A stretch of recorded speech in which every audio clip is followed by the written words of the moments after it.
Good morning, everybody. Hope you can all hear me, and I'll take points of personal privilege if you're having trouble. So I'm going to call this special meeting of Tuesday, March 31st to order. This special council meeting will be convened by electronic means as authorized under Part 14 of the Procedure Bylaw and the Vancouver Charter. As such, councillors are participating by phone. This special council meeting has been called to transact the agenda items set out on the agenda posted online at the city's website. First, of course, I'd like to acknowledge we're on the unceded traditional territories of the Musqueam, Squamish, and Tsleil-Waututh, and we thank them for working so closely together as we move forward building this great city. Also want to thank the staff here at the city, of course, in these council chambers, and those that are doing all the work for the city, and those now that are working from home. Okay, and got a bit of feedback. So thank you very much to all the staff for all the work they're doing. The city and the country appreciates it. Now I'll move to clerk. Clerk, can we have the roll call, please? Here.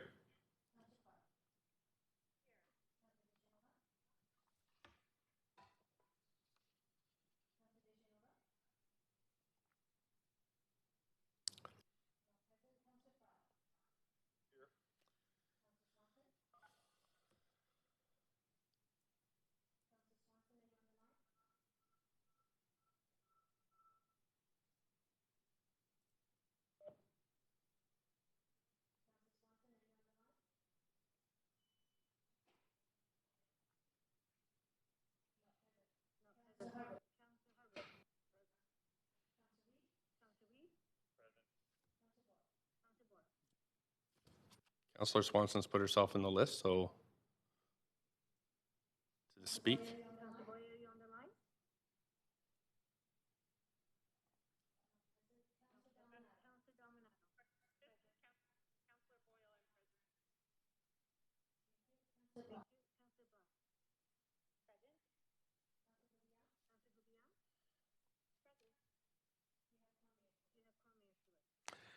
Thank you very much. And I see Councillor Swanson's on the queue. Just wondering if that's a problem with the microphones. Councillor Swanson, can you unmute?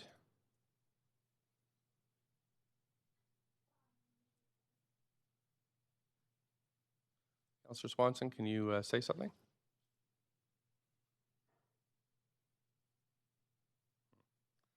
I have Councillor Deschanova as well on the list. Councillor Deschanova?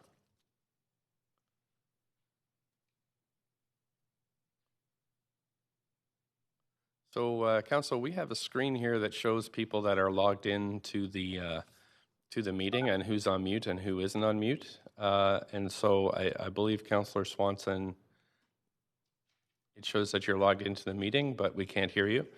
And Councillor Deschanova, it shows you're logged into the meeting, but we can't hear you either.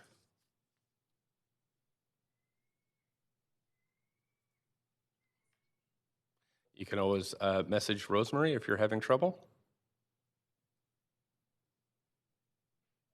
Yes, you're faint, Councillor Swanson, but if you could turn it up a little bit or get closer to the microphone.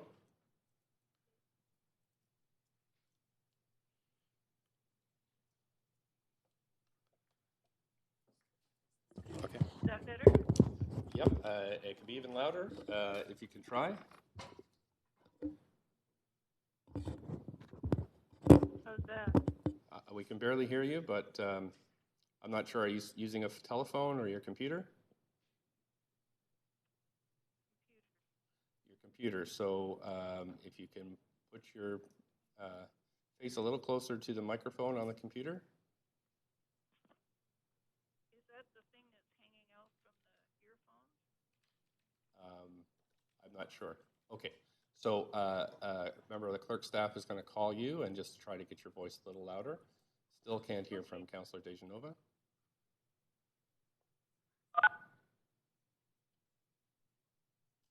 Clerk says Councillor Deschanova, she's logged in.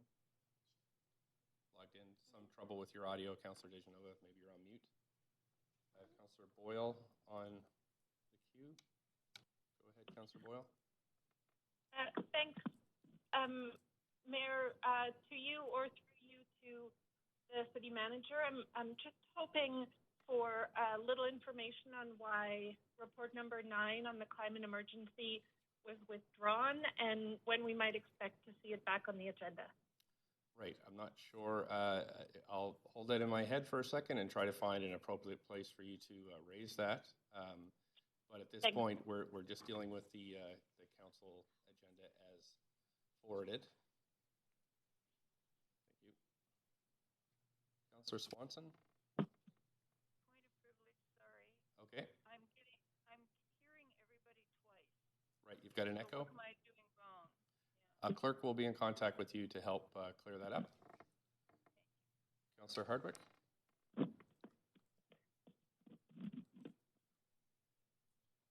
Councillor Hardwick?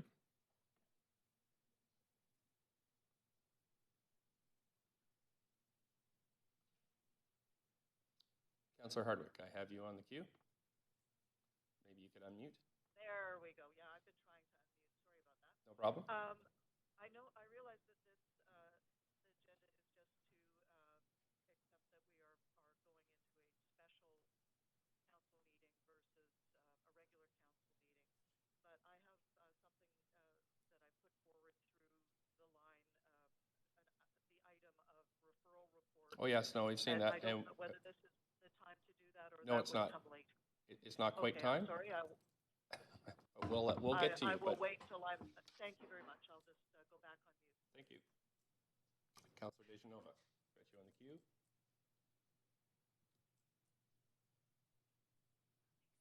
Okay, clerks tell me that they're fixing yours, Councillor Dejanova. So, Council, there's nothing to vote on for a little bit. So, looks like everybody can hear me. So, I am just going to proceed with the rest of this opening. I just remind the public that you're strongly urged to listen to the proceedings via the city's website and to follow along on Twitter at Van City Clerk for updates on the progress of the meeting. Any comments on agenda items can be sent to council using the web form on the city's website. The link to that form will be tweeted out at Van City Clerk. That's on Twitter at Van City Clerk. Plan for today for council is to continue on till noon, to recess, take a recess for lunch from 12 to 1, and to start the in-camera meeting at 1 p.m. It is a short agenda on the in-camera council meeting, so hopefully that is it for the day, and we can finish around 2 or hopefully no later than 3 o'clock.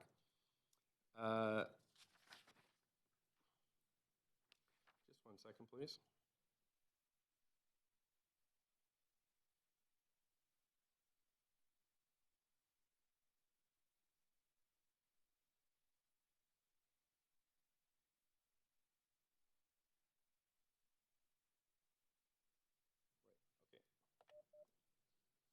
Thanks very much, Council. Okay, so we're moving to matters adopted on consent.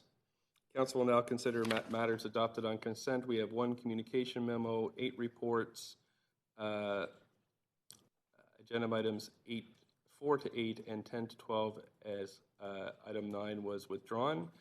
4 referral reports on the agenda for consideration.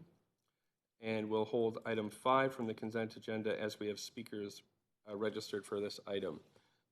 So council may adopt the recommendation in these reports collectively in a single motion. And if you want to put yourself on the list, if you want to hold any of these other reports.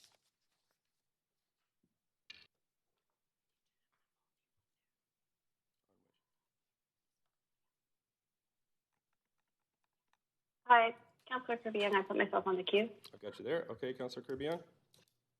Yeah, I have a question. I'd like to call for a question on report number 4, please. Okay, hold Councillor Kirby Young holding report number 4. I'm just going to mark that, and then I'll come to Councillor Hardwick. Yes, I would like to address the issues of the entire section of referral reports in their entirety. So I'd like to hold those. Okay, we're going to hold item 13A, B, C, and D. Great, thank you. Thank you very much. Okay, anybody else want to hold any items? I'll call for a conflict of interest in a second, but any, Councillor Dejanova, I've got you here on the list. Thanks, Mr. Mayor. Can you hear me now? Yes, we can. Thanks. Okay. I called in instead to try and make sure I could be online here. I was hoping to hold the first item on the agenda. Item number 1? Yeah. Okay. Any others? No, all for now. Okay, great, thank you. I don't see anybody else in the queue, but I'm just going to wait for a second just to see, does anybody else want to hold any other item on the agenda? I don't see anybody else, so does anybody wish to declare a conflict of interest on any of the items? And again, put yourself in the queue if you have any points.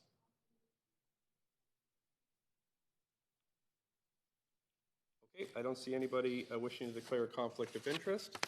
So would someone like to move the adoption of the recommendations before council contained in the reports with the exception of 1, 4, 5, and 13, A, B, C, and D? So moved. Councillor Kirby-Yung. Councillor Kirby-Yung, I heard you in terms of moving. We have a seconder. Second. Sorry, I'm not sure who that was. If you could just say Councillor Dominato. Thank you, Councillor Dominato. Okay, so we're going to get Councillor Dejanova on the queue. Councillor Dejanova, did you have Just a point of information, Mr. Mayor. we don't do points of information right now, but Okay. Maybe a point of privilege. sure. I was just going to suggest, for clarity's sake, and since we're not all in the same chamber, instead of calling out so moved or second, maybe if we put ourselves on the queue, then yourself and the clerk, and we could all see who moved and seconded. It's up to you. I'm just hearing people trying to all move forward. Yeah, it's okay. Everything's getting moved and seconded, so I'll just keep going that way. Great. Thank you, though. Okay, so we're going to vote. We're going to move to the voting queue for this vote.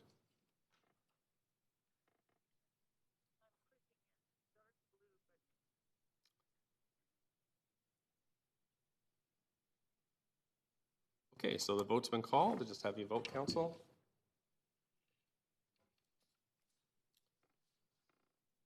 Councillor Carr and Councillor Swanson.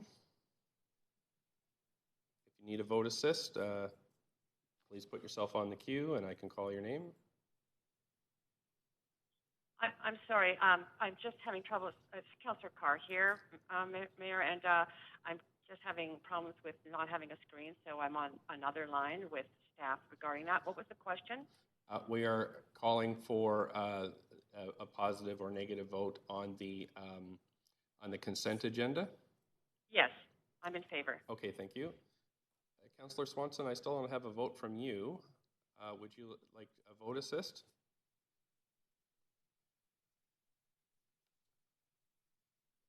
Just have to take yourself off mute.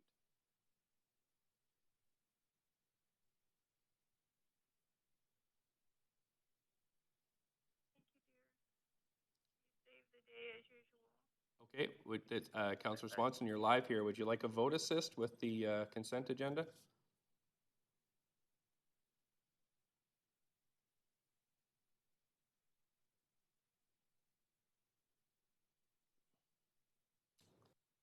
Councillor Swanson?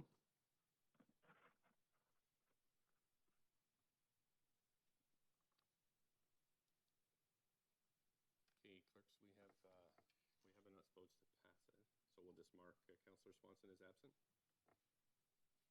Okay, Councillor Swanson, we're marking you as absent on this. I can hear you. If you'd like a vote assist, please let me know. Otherwise, we're Point of privilege. Yes, Councillor Swanson? Sorry, I've been on a phone call trying to get my technological stuff straightened out. Gotcha. So if you can tell me what is being decided, then. Yes, we are voting on the consent agenda. All the items on the consent agenda that were not held, that's what we're voting for. So would you need... And the ones that are held are number 1, 4, and 13?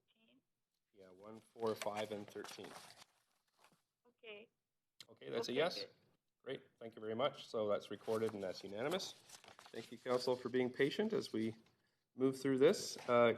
Council, we are moving in, Council is required to move in camera later this week, and the reasons and authority under the Vancouver Charter are listed in the agenda. Somebody like to move the motion to go in camera? I'll move. Thank you, Councillor Dejanova. Councillor DeGenova. Seconder? Councillor Boyle. Thank you. So that's, I will just do yays and nays on this one. So all in favor say yay. Yay. Yay. Any opposed say nay. Yay. Did I get one nay? I don't think. Okay, thanks. So that's passed. Thanks very much. Okay, Council, now we have a whole bunch of minutes to get through based on your agenda. So I'm going to do yays and nays on these as well. So we have minutes of the council meeting following the Standing Committee on City Finance and Services meeting of February 26th and March 3rd. Are there any corrections? Are there any corrections on the minutes? Just wait for me to call the question, please. Any corrections? Hearing none, somebody like to move the adoption of the minutes? So moved. Councillor DeGenova. Yep. Seconded, Hardwick. Thank you. All in favor say yay. Yay. Yay. Yay. And Yay. all opposed say nay. Okay, thank you, Council. So that's the first minutes have passed. Councillor Swanson, I have you on the queue. Did you want to say anything? Point of privilege or order? Okay, I'm going to take you off the queue. Thank you. We're moving to the second minutes. Minutes 3B are the minutes of the council meeting on March 10th, 2020. Any corrections? I hear none, so I'm going to call somebody to move the adoption of the minutes. Councillor Gerbillon. Thank you. Seconder? Second, Councillor Councillor Hardwick. DeGenova. Thank you. Okay, I'm going to do yays and nays. All in favor say yay. Yay. Yay. Yay. Yay. Opposed, Yay. nay. There you go, just like the House of Commons. Okay, we're moving to minutes 3C, the minutes of the council meeting following the Standing Committee on Policy and Strategic Priority meetings of March 11th and 12th. Any corrections? Again, if you have corrections, if you put yourself on the queue, that would be great. Somebody like to move the adoption? Moved, Hardwick. So moved. Thank you. Seconder? Seconded, Weeb. Thank you. All in favor say yay. Yay. Yay. Yay. Opposed, nay. That's passed. Thank you. Okay, minutes 3D are the minutes of the special council meeting. A motion to go in camera. That meeting is March 19th, 2020. Any corrections? I don't see anybody on the queue, so somebody would move. So moved. Hardwick. Councillor DeGenova. Again, if you move it, if you could just say your name afterwards, that'd be very helpful. So moved. Councillor DeGenova. Yep. Okay, seconder. Councillor Gerbillon. Thank you. All in favor say yay. Yay. Yay. All opposed say nay. Those passed. Thank you. Minutes 3E are the minutes of the special council motion to declare a state of emergency meeting on March 19th. I don't see anybody in the So queue. moved. I don't see anybody on the queue for corrections, so I'm going to call for someone to move. So moved. Brian Councillor Booth. DeGenova. Thanks. Second, Councillor Dominato. Thank you, Councilor. All in favor say yay. Yay. Yay. Yay. All opposed say nay. Okay, that's passed. Thank you. Minutes 3F are the minutes of the special council motion to amend the emergency bylaw and ticket offensive bylaw and motion to go in camera meeting on March 23rd. I don't see anybody on the queue for corrections, so I'm going to ask if somebody would move the minutes. So moved. Bly. Thank you, Councillor Bly. Seconder. Second, Councillor DeGenova. Thank you. All those in favor say yay. Yay. Yay. Any opposed say nay. Thank you very much, Council. That's all the minutes. Okay, now we're going to move to consider those reports held for speakers, debate, or questions to staff. And then we're going to go through the meetings, the ones that were held. And again, the ones that were held were the changes to the 2020 council meeting, item number 1. Item number 4, Downtown Eastside Capital Grant allocation. Number 5, the 2020 cultural grants, and that's all because we have a speaker. And then we have the referral reports, A through D, which are held by Councillor Hardwick. So let's go through number 1. Just a second, please, Council. So, hey, Council. Sorry. Okay, Council. So just so you know that staff are on the line to answer questions that you have. So we're moving on to item number 1. Councillor Dejanova held the changes to the 2020 council meetings. We have the clerk here in council chambers ready to answer your questions. So if you want to put yourself on the queue, I'll take questions that way. Say that again, Ken. I'm trying to listen to the council and you. Okay. So Thanks, Mr. Mayor. So just a second, Councillor Dejanova. Councillor Swanson, what we're doing now is going through the items that were held. The agenda should be in your council package. The first one we're going through is item number 1. There's a mute on the headset? Sorry? Oh, okay. We can still hear you, Councillor Swanson. Can you mute Councillor Swanson from the... It's Councillor Kirby-Yung. I hear Councillor Swanson asking where the mute is on the headset, and Sure, it's I on the understand. little round We're piece. just muting that now. Thanks. Okay, so I'm going to move to Councillor Dejanova for your questions on the council meetings. Go ahead, Councillor Dejanova, up to 5 minutes. Thanks so much. Mr. Mayor, through you to staff, I was wondering, in the recommendation it says the council moved the council meeting. Is there a reason it doesn't say regular council meeting? I'm going to ask the clerk. Through the chair, the word regular for council meeting was removed at the last bylaw amendment. And that was to provide clarity for the public and for staff. Okay, Mr. Mayor, I'm so sorry, but I cannot hear staff's answer, so I'm hoping that you might be able to repeat that. I can somehow hear you clearly, Mr. Mayor, but not staff. Probably because it's on the telephone. So maybe the clerk will move Yes, back. I couldn't get my other technology working here. I've tried my best. Point of privilege is Councillor Kirby-Yung. I also am on the telephone and cannot hear. Okay, we're just going to fix that right now, Council. Thank you. Clerk is just going to move up to this microphone. Councillor Dejanova. Through the chair, Thanks very much. Yes. Councillor Dejanova, the word regular was removed from the bylaw, and that was done through the last bylaw amendment last fall. And the reason for doing that, it's an old term that was used, and this to provide clarity for the public and for our staff.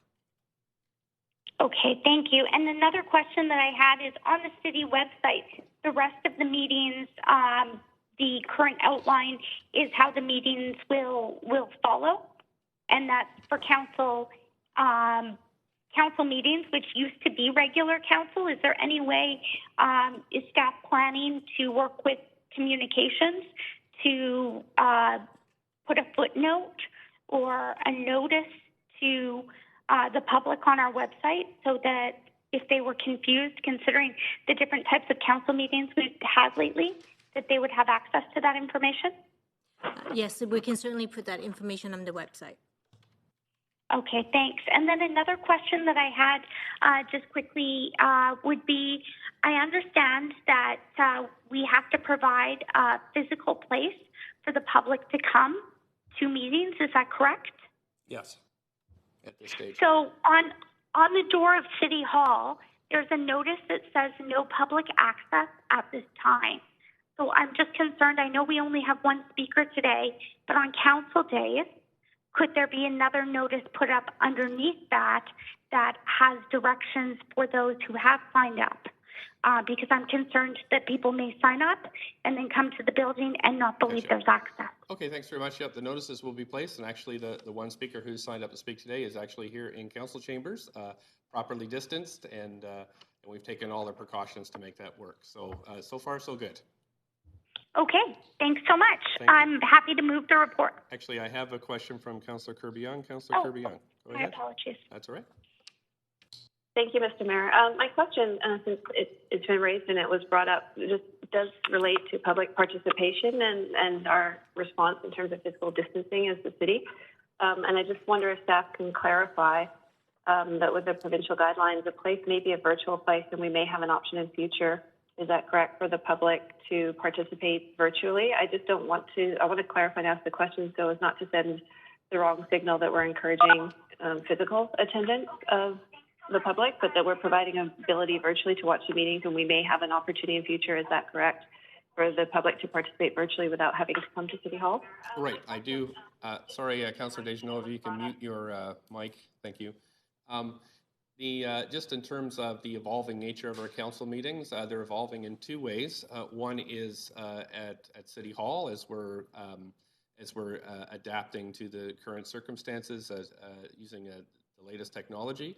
But second is the changing guidelines from the Minister of Municipal Affairs, who has already made one set of charter changes in light of the COVID-19 outbreak.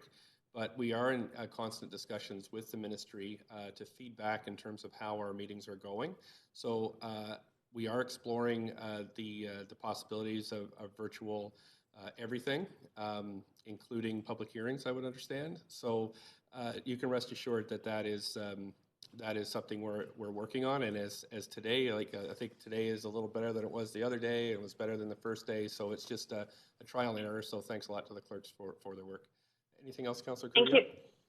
No, thank you, Mr. Mayor. I appreciate that clarification to the public, because I think it's an important message to send that we're continuing to evolve our procedures as best we can, and that they're aware of that. So I appreciate the answer. Thank you. Thank you. Councillor Dejanova, you have 2 minutes. Thanks so much, Mr. Mayor. I also have another question. I'm not sure if it's best answered by you or staff. It's a point of information, and that is regarding, we have a physical place for the public to attend, but when it comes to council, does council, just like the public, have the option of coming in and being present in chambers or being present via electronic means?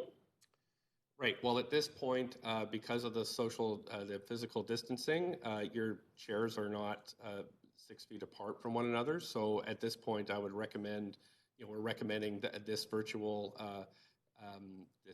arrangement. And in fact, this is my last in-person meeting, and I will be virtually chairing the meetings I'm supposed to chair.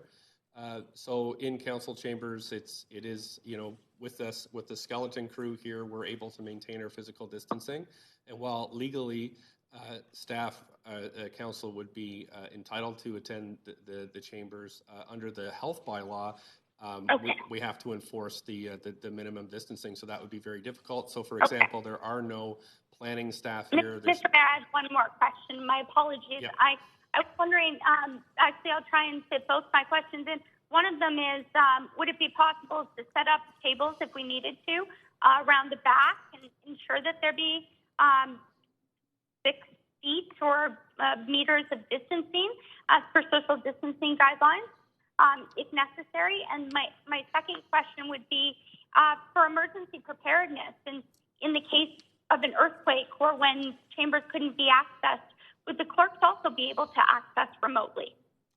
I believe the clerks can access remotely, but on the first question, we're putting all our efforts into the virtual meetings rather than spend lots of time doing physical work here in the chambers, just because we have a very minimum staff complement, and of course we're trying to keep all our staff safe, as well as our maintenance staff too. So at this point, it's virtual as much as we can go, but again, we're reviewing this as we go. And again, don't want to speak for the clerks, but that microphone's not currently active. So I'll move on to Councillor Dominato.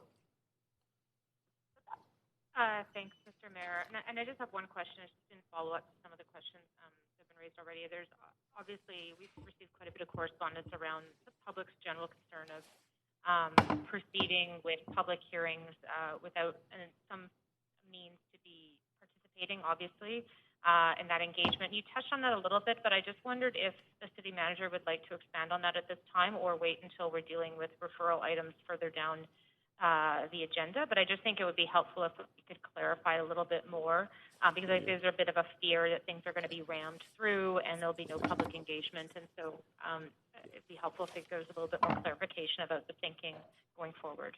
My understanding, and I'll call on the city manager, my understanding is we're not proceeding with the public hearings at this point because we haven't got the arrangement in place for proper public input. So although we can make the council side of it work, we can't make the public side of it work. But we are working on that. City manager, do you have anything to add? Yeah, thanks. Thanks for raising the question. Obviously, public hearings are somewhat prescriptive in the way that we must provide notification and the way that the public can engage. So we're obviously taking that very seriously and engaging with law and clerks, planning. So we are coming up with a game plan to enable public hearings. We wanted to do a few trial runs with council happening virtually before we move to that step. And it would be our recommendation that when we do a public hearing, we start with some items that won't attract a lot of attention or many speakers, so we can get the flow going. But we believe in this day and age that we can provide for the opportunities to do public hearings. There's applicants that are waiting eagerly for heritage designations and other things that are not controversial, but that would enable their projects to move forward. And so we're doing everything we can to enable public hearings to go on. And we would start with non-controversial ones, and we expect to have that plan finalized within the days ahead. Thank you. And again, Councillor Dominato, the province is also reviewing its laws. So currently our public hearing process is outlined in the Vancouver City Charter, and we cannot alter that. We have to follow those laws, but the province is reviewing because this isn't just something that affects us, it affects all municipalities. Anything else? Nope, that was it. Thank you very much. Okay, thank you. Councillor Hardwick? Yes, thank you. I'd like to build on this discussion. I think it's very important that we be talking about this in this special council meeting. And again, I distinguish between a special council meeting and a regular council meeting. And I think it's important that we look at the two through separate lenses. This is not, the discussions around public hearings are not just about the physical public hearings, but about the public process in the larger context. So I would urge us to consider that this is not just about the technology. Sure, we have the technology now to be able to conduct online meetings, but it's also about the type of activity that we're undertaking. I think what we're seeing here largely today, for example, is are items that are being wound up. They're at the end, they've gone through the staff process and are coming to completion, which I think is a defensible position. But I am concerned, and this is why going forward I've asked that we postpone the referral reports, because they are at the beginning of the public process, which I think needs to be postponed a bit until we figure out what types of activities we will be legitimately undertaking in the public process going forward. So I just wanted to amplify that because I take the point of what the provincial government has done. I'm going to say there will be opportunity to debate your amendment when we get to that item. So let's just focus on this item number one. I am focusing on, I'm putting aside, I've just identified that that's something that is new business going forward as opposed to business that is being completed. This is a questions section. And so I was, in putting that forward again, I would go back to the city manager and ask then, given this, are we looking at the types of activities that are being undertaken as well as the technological ability to deliver meetings virtually? Perfect. City manager? Yeah, through the chair, we are, most certainly. We are not able to hold public meetings right now with larger groups, for instance, so that would certainly impact the types of projects that we could even bring for referral. But as you said, the items that we're bringing forward today, both for public referral and the other items on the agenda, have gone through their public meeting process, and so we believe they're ready for the public hearing process at this point. Okay. Is that okay, Councillor Hardwick? And again, there's time for you to debate the referral specifically when we get to that item. Okay. Well, I will take exception to that characterization, but thank you. Okay, thank you. Councillor Carr. Yes, thank you, Mr. Mayor. And my apologies if I repeat any questions. I was having difficulty with my computer audio and screen, so that's been solved now. So if it's been asked already, just please let me know, and I'll redo the tape later to hear an answer. My first question has to do with a regular council versus a special council, and I understand that we are now able to have regular council meetings remotely through the provincial change that's happened, or the provincial allowance of that. So what would be the circumstances going forward that you would expect we would have to have special meetings as opposed to regular council meetings? Over to the city manager. Yeah, I'll let the clerks jump in too if there's a point. But special council meetings allow for the mayor to call it and for us to do it on a more urgent basis. So we might not, like if something comes up very, very quickly, we might want to call a special meeting because we can do it more urgently. So that would be one example of where we would want to do a special meeting versus the regular council process. But the regular council meetings are now enabled through the provincial changes, but our notification process timelines would remain as they normally do. Thank you. That's good clarification. And since we are in an emergency, I understand the need to retain and to understand the need for special council meetings. My second question has to do with public, and I believe that has been surveyed, but can you give a possible timeline as to when you expect the public, the mechanisms for the public to be able to participate? By that, I mean come to council to speak on items could occur, and whether or not we are looking into those people who do not have access in their own homes to internet, and in some cases now increasingly I'm hearing even phone lines, especially in the downtown east side. If we have thought about ways in which we could enable those members of our public to be able to participate going forward. Thanks. I'll just take the first bit here, Councillor Carr, is that this is also it's what we do here in regarding the framework that we have in the charter, but the province is also evolving its process. For example, they are allowing written correspondence, of course, trying to put more emphasis on written correspondence, which of course will be available to everybody in electronic and regular form. So really we're looking to the province here to understand what their minimum requirements are, and then we can, of course, abide by those minimums, but enhance where possible. I don't know about timeline because, again, it's an ongoing, in terms of the provincial, I don't know what the timeline is. However, some of these would require legislative changes, and it would require the House to sit and to go through the regular 3 readings of the bills that would make these changes. Anything else on our end about timelines? I'll call in the clerk. Yeah, this is the city manager. Maybe I'll just jump in briefly. We have been looking at ways that people that may not have a computer or internet can participate. And normally that process is through the libraries. And obviously that's not working right now. And even other locations like Carnegie Center, Gathering Place, other places where we might otherwise have computers, those aren't available for the most part. So we are keeping chambers open, and that's one of the reasons why. So the members of the public that want to speak can do it that way. Members of the public that want to watch can watch downstairs on the first floor of City Hall in the town hall. We've got a monitor set up so people can watch that way. So, while we are encouraging people to stay home, those that don't have internet could come into City Hall to watch. And, the province really recognized that this is a barrier. And so that's why they changed the rules during this period, because they recognize that business does need to go on despite the fact that we're dealing with the coronavirus epidemic, and they sent a clear message across the province that they want to enable city business to continue, because this could be months of this. And so, we're going to, okay.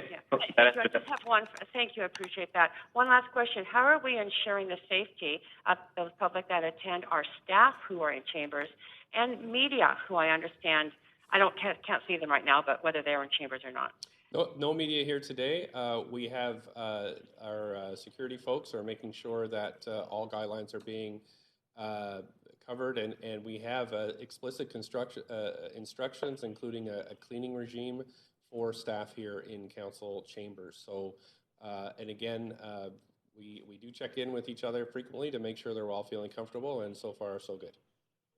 Thank you. Thanks. If I can add, Mr. Mayor, just to add to that, we do have a process like we do with overflow when we have very, very large meeting where people check in on the first floor. We have signage at the doors to Melissa DeGenova's question, and people are welcomed on the first floor. They can wait there to make sure we don't have numbers upstairs that would exceed the provincial guidelines. So we do have a process in place that could accommodate more speakers if we needed to. Thank you. On to Councillor Kirby-Yung. Let's see here. Right, 3 minutes. Thank you. A clarification follow-up question to the city manager with response to public hearings on this topic. And you mentioned that staff are looking at a number of options for how those might be held to facilitate public access and virtually. I just want to clarify what that process for determining that will be, and confirm it's correct that it will still be up to council and the decision of council if to proceed with public hearings and how, and the staff will be bringing forward recommendations. Is that correct? And that no decision has been taken at this time as to whether or not we will hold public hearings or how those would be facilitated? City Manager? Yeah, thanks. There are a number of public hearings that have already been referred, and applicants are eagerly waiting for those. We did defer the public hearing that was otherwise scheduled for today at 5, and we are working through the process by which we will be able to enable that to continue. And as for the staff side, we will be going through that review process with the clerks, and when deemed that we can do it successfully in this virtual format or enable people to come to council to speak, we will schedule the next public hearing. And we are hoping to do that in the next couple of weeks to get the projects that have already been referred through and to do a kind of a test run on how the public hearing process would work. So clarification, because I don't think that answered a part of my question, which is that not a decision of council as to whether or not they wish to proceed with holding a public hearing? I don't.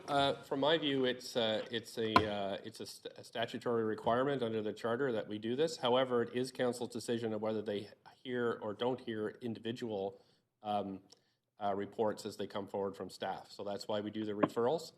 So staff will have to abide by the charter and bring things forward in due course, but it will be up to us whether or not we hear them on a case-by-case basis. Yeah, and just to be, this is City Manager again, just to be clear, we're not going to recommend a process to council and have council debate the process. We will develop a process that meets all of the safety guidelines from provincial health officials, and that meets our statutory obligations for public hearings. Once we believe we can do that, we will bring forward the first public hearing, and we don't anticipate that council will debate the process that we've established. Okay, so I'll leave that for now because I just want to ask one more question at the time that I have, and I do think that there needs to be more discussion on this with council. But one more clarification: you mentioned you don't anticipate moving forward with public hearings for quote-unquote controversial items. So referral report we have today, 13C for 2538 Birch, appears to be a controversial item. Can you comment on that? Yeah, we're going to deal with that. Referring that today? We're going to deal with that item when it comes up. It already has been held. So this is on item number 1, future council meeting. So I will hold all the you're at the end of your 5 minutes, but you will have more time. I'll defer that question to later on. Thank you very much. Thank you. Okay, Councillor Hardwick, go ahead. Yes, thank you. I have a couple of quick follow-on questions. One was, we talk about the process and coming up with ways of doing things online. Does that include digital identity authentication to the city manager?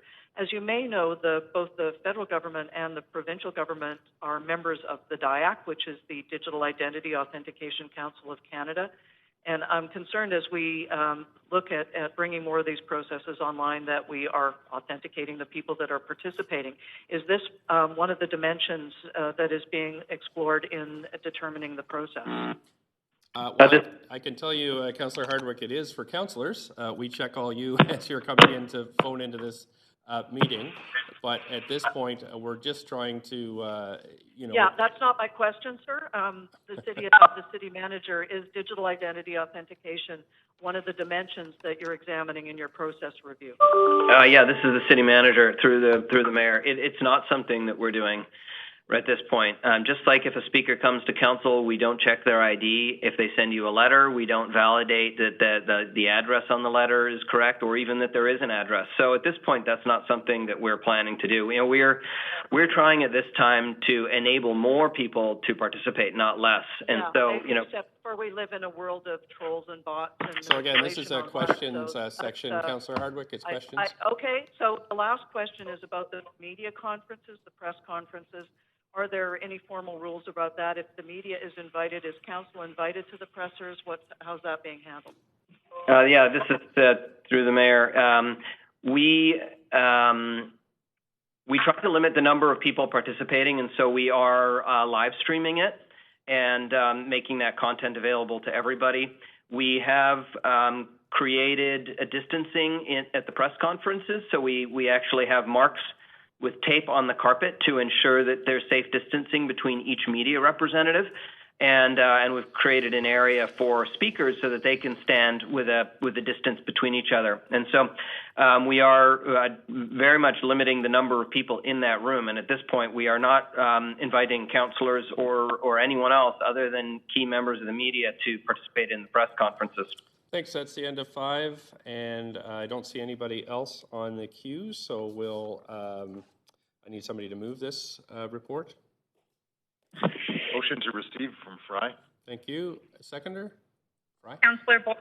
Councillor DiGenesis. I think I heard Councillor Boyle there, seconded. So we're just going to call it. We're going to call a vote on this on screen.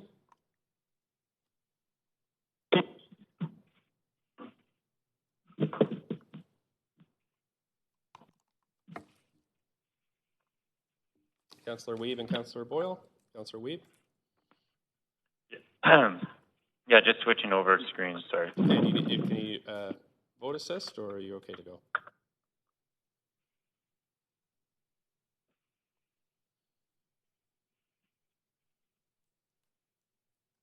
Councillor Weeb, we can do a vote assist for you if you like.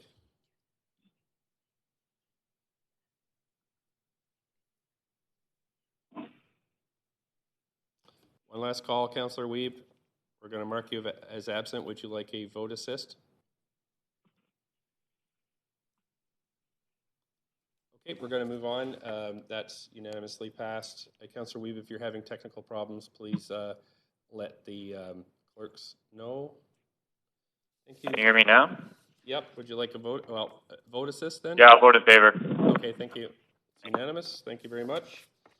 Okay, now we're moving on to the second item that's held, which is item number 4, the Downtown Eastside Capital Grant allocation held by Councillor Kirby-Yung. If you'd like to ask questions on this item, please put yourself on the list. Councillor Kirby-Yung, I'm just going to clear your timer, and please go ahead. Super, thanks. A couple of clarification questions related to Grant 6 and 8, both of which support the Downtown Eastside market. And I wonder if staff could provide some context from a couple of perspectives. One, the period of time that this is sort of an annual grant for the year, given that the market has been temporarily closed due to COVID, but also as it relates to delivery of these services in the time frame, given that there are future plans for development on that site. So I'm just seeking to understand if this is, and I understand I wanted to develop a strategic vision for the market, if this is a transitionary strategy, but specifically the one for Mission Possible neighbors, if I can get some more context around that, please, given the sort of the site plans. Yep, before you for move. where it's currently housed. Okay, thanks. Before we go to the city manager, just to let council know that there is a staff presentation on the capital grant allocation. Maybe I see a couple of councillors on the queue. Perhaps we could just go through that quickly. It's only a few slides, and that may answer some questions. If it doesn't, Councillor Kirby-Yung, I've frozen your timer, and we can come back to a response from the city manager. So, thanks, Mr. Mayor. Okay. So I don't know actually how this is working, but we're just going to flip through the slides. Is that the idea? Oh, great. We have Tom Wanklin on the line who's going to walk us through the slides. Go ahead, Tom. Thanks very much, Mr. Mayor and councillors. Can you hear me? Yes, we can. Great. So I'm coming in at the request of the Downtown Eastside Group in community planning, and just quickly would like to take you through just a few slides to set the context. As you remember, last year we did come before council and receive support for some downtown east side grants, which we have as an annual reach out to the community and the non-profit associations who are doing great work on the ground. It was at that time asked by council whether we would be coming back. What we did is we actually went out and consulted with the community. We held a community fair. We met with non-profit organizations, BIAs, and the former LAC committee, local area planning committee, and sought their indications of their needs. And we came across 8 urgent requests. We were unable to bring those to you just before the end of 2019. So we have brought them to you today. Our average or normal annual outreach for capital grants is currently running at the moment, and we will come back to council with that as a separate report in due course. So what we have before you today is underpinning the implementation of the Downtown East Side Plan, and really a key objective, which is to support community initiatives that benefit the people. And right now, with the COVID-19 crisis, it's absolutely crucial that we assist the organizations where we can, particularly in areas such as the women and safe spaces and places for the sex workers, assisting the Vancouver Aboriginal Friendship Centre in the work they are doing with the Indigenous community. There's also the Binners Cart who've come to us to be able to finish a very worthy project in their binning cart program, and then Mission Possible, which of course has very strong role in the community in peer support and maintenance and cleaning operations. And then the Downtown East Side Market, which is another very, very vital outlet for income and social gathering of people. So the recommendation we're bringing to you comprises $203,500, and we would, be happy to answer any specific questions. Wish Society, going from the top, has damaged offices as a result of flooding, and Vancouver Aboriginal Friendship Centre, in addition, has flooding from the lane behind their back wall. And this is affecting both of those organizations in being able to continue to offer their services, which are so vital. USAN Society in Chinatown, proceeding with a business plan for their ultimate heritage building restoration. Work of the Binners, I mentioned. The Strathcona Business Improvement Society, looking at changing their Buddhist temple kitchen to a community serving kitchen, which is absolutely critical to enable food sustainability in the area. Mission Possible, peer-to-peer support with the current temporary Downtown East Side Market site. And that's made even more crucial because we've had to close down the Downtown East Side Market on 58 West Hastings, which is a temporary location, due to the physical distancing needs and requirements of the health crisis. So at the moment, market activities are not happening on any site. They are going on informally on the sidewalk, and there's a need for community stewardship to assist and facilitate that. Then the Chinatown Business Improvement Area is wishing to work on a BizMap marketing facility to improve opportunities when we restore business operations after the COVID crisis has receded. And finally, the Vancouver Community Network, they are managing the Downtown East Side Market and assisting the city in this work. And they know that as soon as matters start settling down, they need to have a strategic vision for where the market can be located on a more permanent basis, and then to grow that facility for the benefit of the vendors. So our recommendation is contained in our report, which we brought forward to you. I'd be happy to answer questions. Thank you. Thank you very much, Tom. So I've got Councillor Kirby-Yung on the list. Please go ahead, Councillor Kirby-Yung. Yeah, follow up to that. So can I get some more clarification, a little more detail and color around the $40,000 to Mission Possible Neighbors, please? Because I know it was referenced that the market now doesn't have a home, and so I'm wondering, are we sanctioning and seeing a lot of that being supporting COVID response and wherever someone chooses to vend because it no longer has a location, and so people can randomly vend on the other streets, or do we see a lot of that work? Do we see a lot of that work happening now, or do we see a lot of that happening in future when the market is able to reopen on its space? And the second part of the question is, how long do we sort of see this going on before the market needs to relocate to additional homes? I will try and answer the second question first. As to how long, we're all in the hands of our professionals in the health sector, and we can't really say, but I'm sincerely hoping that when we Sorry, do my come question for back, clarification is the longer term of the market and the use of the site because it's slated for development. Just to clarify, but perhaps you can answer the first question first. I'm really trying to zero in on this grant right now. So the work that the community stewards concept is seen to be critical, even though the formal market is no longer able to operate off-site, off-street. The rising tensions on the streets and the need for physical distancing and management of hand washing facilities and the toilet facilities is something that was being done by the community stewards even before the market moved to the street. And that needs to continue even now. So it's really fundamentally required and will continue when we come back to a formal market site. Okay, that's helpful context. A lot of this we are seeing as COVID-related response. A lot of it is COVID response, but a lot of it is also managing community dynamics, both on street and around the market. Okay, great. I appreciate the context. Thank you very much. Okay, thank you. Councillor Fry, up to 5 minutes. Yeah, thanks. Am I on? Yep, you are. Go ahead. Yeah, sorry. Thanks. I've had some issues with my mute.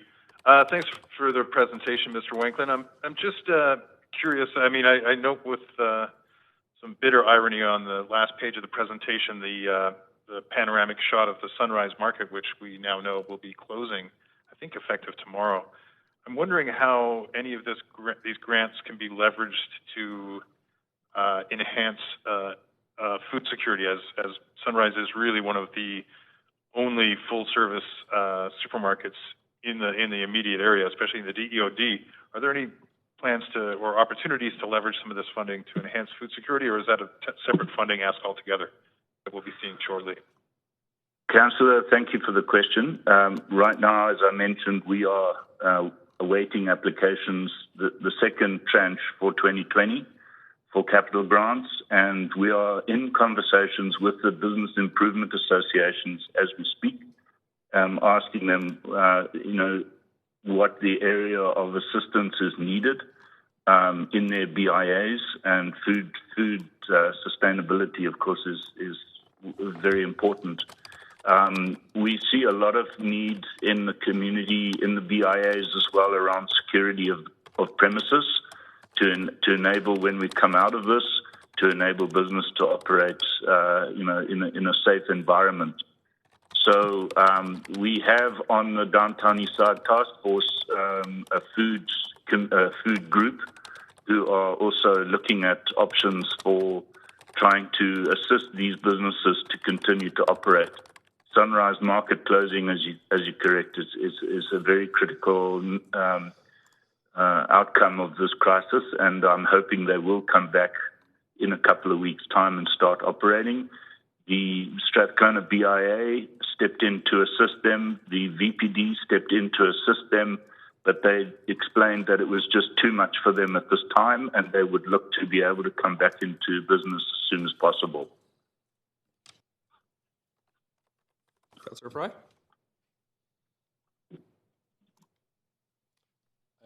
Councillor Fry, are you still muted?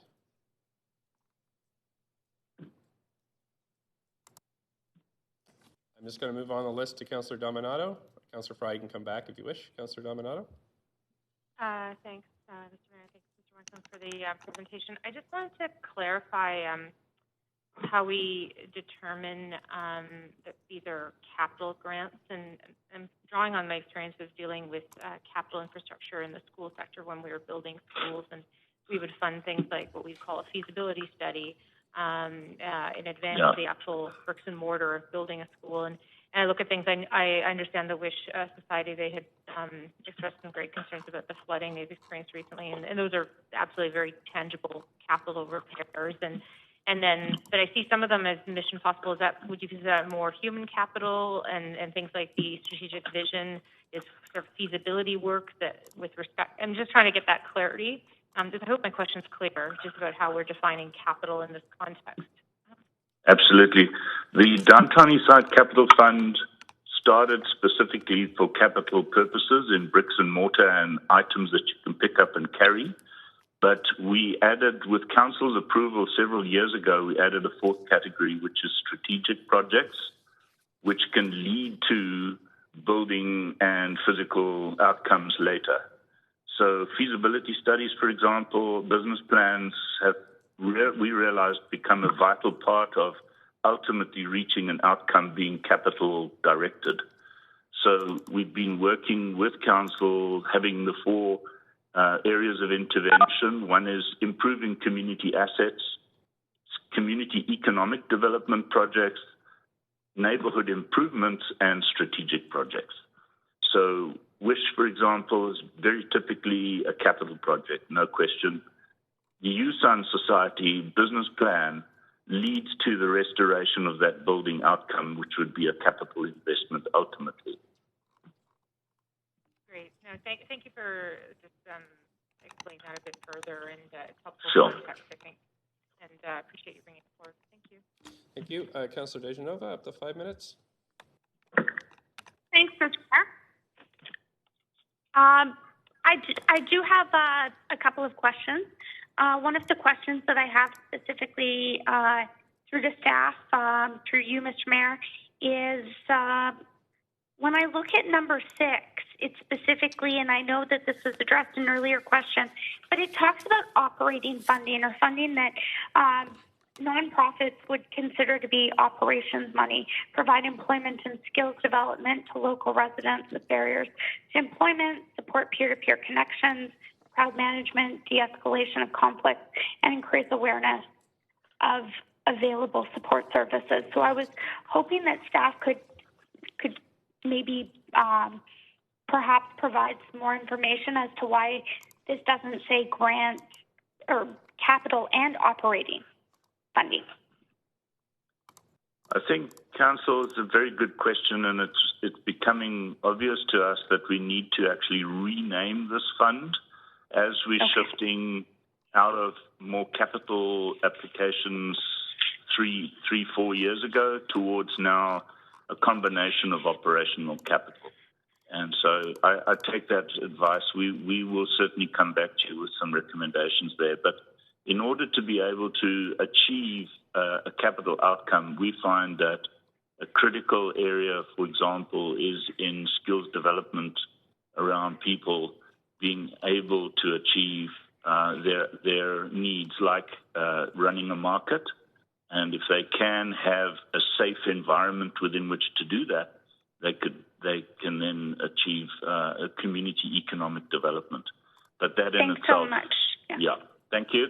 I'm not questioning whether or not this funding should be going towards them. Again, it's just the different buckets of capital and operating, given my experience with nonprofits. So happy to hear that. Another question that I have, I don't see on here, and perhaps there are organizations that didn't realize that there were some buckets of operating funding that would fall into here, is the Overdose Prevention Society.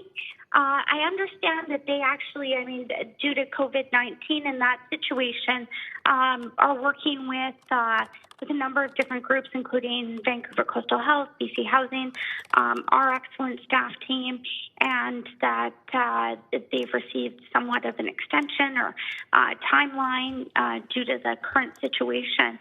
But were they considered considering some of the core services they provide in the downtown east side and the overdose crisis right now that we also are experiencing aside from the pandemic. Did they apply for this funding, or were they considered? We work with our colleagues in ACCS and social grants, and their area of focus in health and education and childcare, we don't duplicate on the downtown east side implementation on the plan. The health component falls under the social grant side. So we have specifically separated those two. At the moment, that's how we work. Okay, that's very good to know, and I really appreciate that. I will go back on the queue for debate and discussion. Thanks so much. Yep. Thank you. Councillor Carr, up to 5 minutes. Yes, thanks, Mr. Mayor. May I first just say that Councillor Fry has texted me to say his computer shut down for some reason. I don't know if it's possible to have a vote assist for somebody who's, if you could let him know who to email regarding vote assist to vote in favor, that would be appreciated if you could announce that. Everything flows through Rosemary. Thanks. Got it. Thank you. Thank you very much, Mr. Wanklyn, for the presentation. I have just a couple of questions. One is regarding the fact that this report talks about protecting valuable community assets as a goal of these grants, and I just want to affirm that food, the supply of food, is one of those core goals. I would confirm that absolutely. In the social impact assessment we did for the plan, the food outlets and suppliers were seen to be a key community asset. Great. There is one grant to the Strathcona BIA to look at the use of the Buddhist kitchen as a temple kitchen as a community serving kitchen. Is there any way that it talks about exploring it? Is there any way that could be sped up in terms of their exploration, like making that a compact, short timeline? Okay. Yes. Yes. Great. And have you talked within the community? I really appreciate the comments you've made about Sunrise. It's an unbelievably fabulous asset there. So have you talked about what measures could occur on an interim basis, hopefully until sooner rather than later Sunrise is reopened? Yes. We see increased assistance from the BIAs. They have community security patrols. A big problem Sunrise apparently was having shoplifting, very, very high rate of shoplifting and threatening behavior, which made their staff feel unsafe. So there needs to be a presence there and in other businesses that are vulnerable to that. The other area of assistance the BIA was offering to assist them with changing their business practice to manage the access to less people coming into the store so that there was more physical distancing and control. Right. Yes, obviously those are the concerns.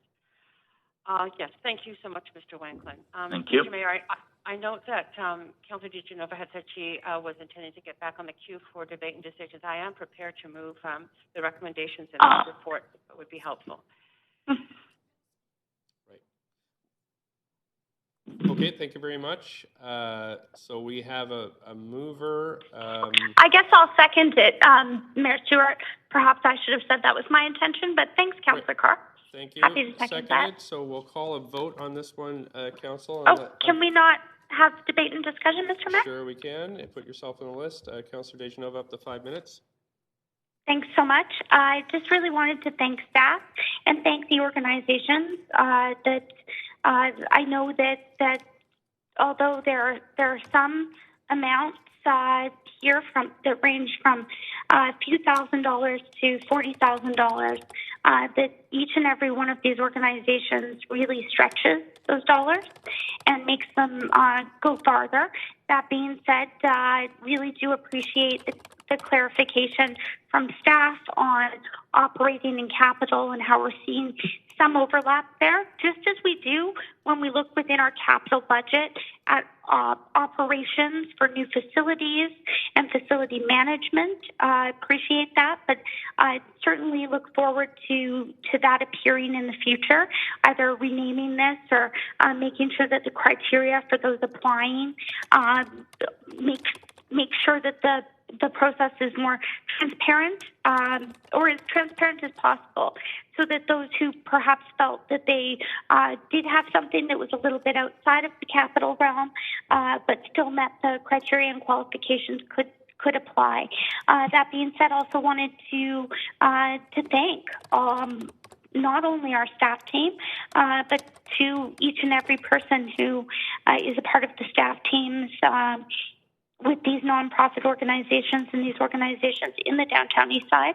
And also wanted to say that I really appreciate the information that our staff provided on Sunrise. I know that we had all received an email, some of our staff, but also Mayor and Council from Shirley Joe yesterday on behalf of Sunrise, and certainly is not lost on me that some of the things that they're looking for might not fit specifically into this grant category, but access to hand sanitizer and to hand washing stations and other points that were mentioned in this are something that certainly is top of mind to me, and appreciate Mr. Wanklin's comments that, we do hope that they will be able to reopen in the future, and I appreciate them being responsible.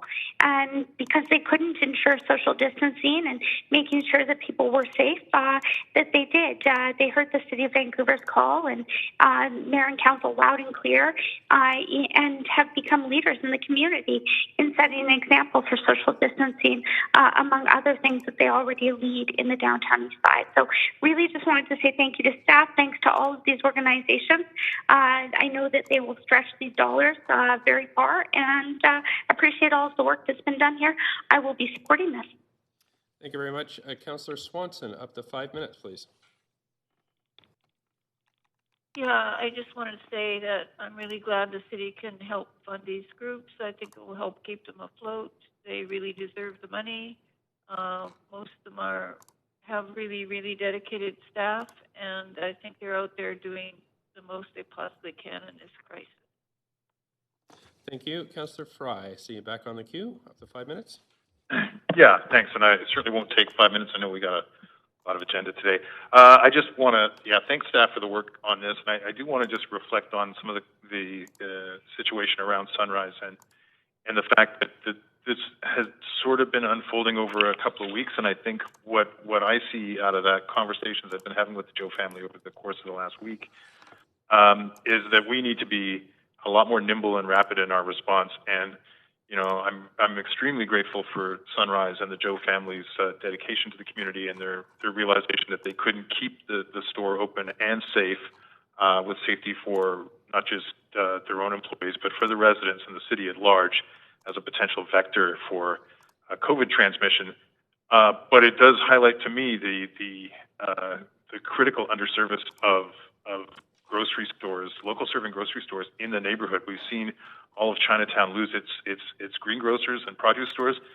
Sunrise is literally the last supermarket in the area, and I think as we move forward and the next round of grants coming forward to help social enterprise and that kind of thing in the downtown east side, I hope we'll take this lesson from the fragility of the food ecosystem in the downtown east side and really take those lessons to heart as we fast track hopefully future downtown east side grants for recovery from this COVID. I do want to thank all the staff I know everybody's working full out on this, and it's a challenging time, but this is a real devastating blow to see this gone, and I hope that we will mitigate that with future strategies. Thanks. Thank you. Councillor Kirby-Young. Yeah, thank you. I am happy to support the report. These are extraordinary times, and we need to, be flexible and nimble to support the community in getting through this. And I had a chance to visit with Mission Possible, and I was really impressed by the services that they offer and the work that they provide in employment, which is quite impressive. And I think, a model, honestly, of a lot of the nonprofits that are working down in this area. So I do support it. I do have a little bit of discomfort around the dissonance of these being called the Downtown Eastside Capital Grants.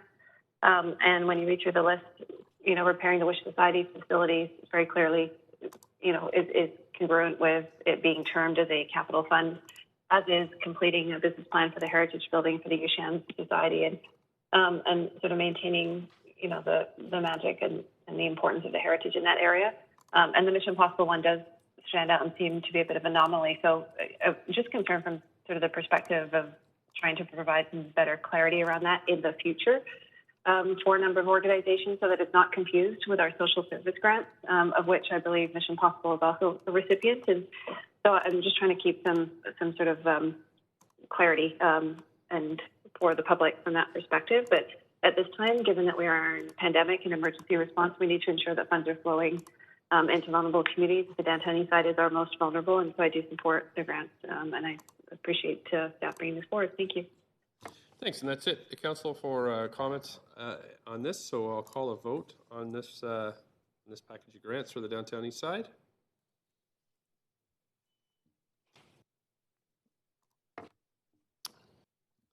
Councillor Swanson, Councillor Kirby-Yung. Councillor Swanson. If you need a vote assist, don't hesitate to ask. Yeah, I need a vote assist. I'm in favor. Okay, thank you. That's unanimous. Thank you, Council. That's it for this Council item. We're going to move on to Council item number 5, which has been held because we have a speaker. And what I'd like to do, Council, is to allow the speaker to have up their 5 minutes with questions from Council, and then move to questions to staff, if that's okay. And we have with us today, we have Heather Redfern, who's patiently waited and through this very kind of bizarre council chamber experience. So thank you very much for coming in, and you have up to 5 minutes. Thank you very much for having me, and thank you all for your hard work from home, wherever you are. I know it's difficult to communicate this way, and really do appreciate your concerns that the public continues to have input into the business of the city. I'm here because I want to tell you what it's like out there right now for the arts sector. The arts, like other sectors in the city, are in crisis. Over the years, as grants have stagnated, we have become more and more adept, and at the same time, more and more dependent on earned and donated revenues.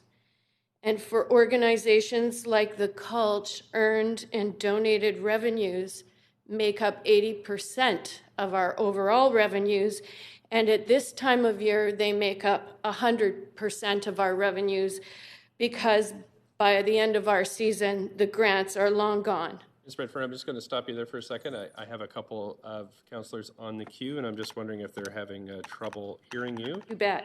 Councillor Kirby-Yung, do you have a point of privilege or point of order? No, I'm on the queue for questions of the speaker. Okay, I'll put you right back on. Councillor Dejanova, did you have a point of order or point of privilege? I don't hear you. As long as everybody else is okay, then they can hear the speaker, then we'll go ahead.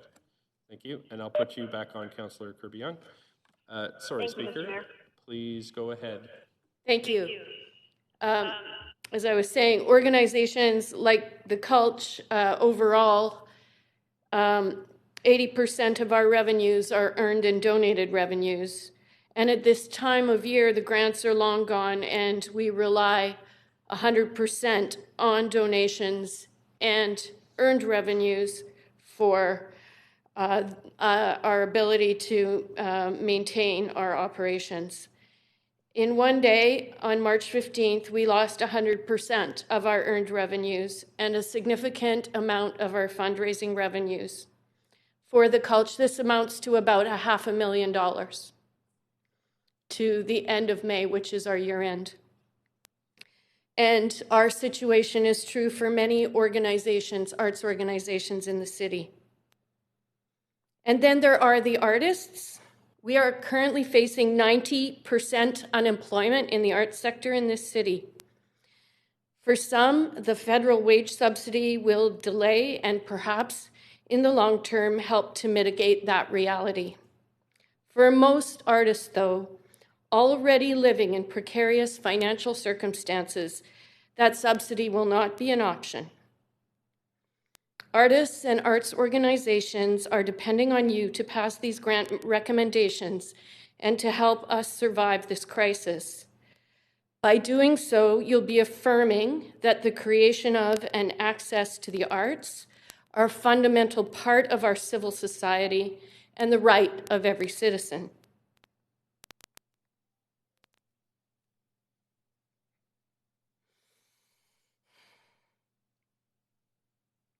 I wish I could say that our arts organizations will all be fine, but I can't. Unfortunately, the viability with many of these organizations and the ability of artists to live in our city and have a livelihood are in real jeopardy. Passing this motion will help many of our organizations, including the College, to maintain facilities that are owned by the city, to pay artists, and to begin planning for what will likely be a very modest program next year. By passing this motion, you'll be following a pattern of distributing funds that has been well established by the city over many years, and we are counting on you, especially at this time.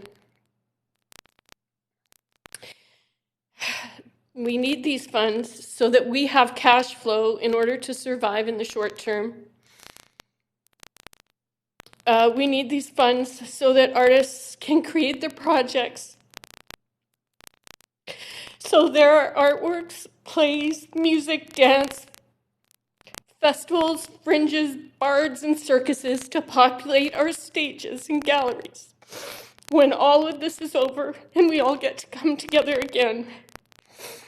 And we are counting on you to help us get back on our feet when the time comes. And when we are grateful, that these funds are being made available to us now to help us survive the next few months. I'm sorry. Thank you.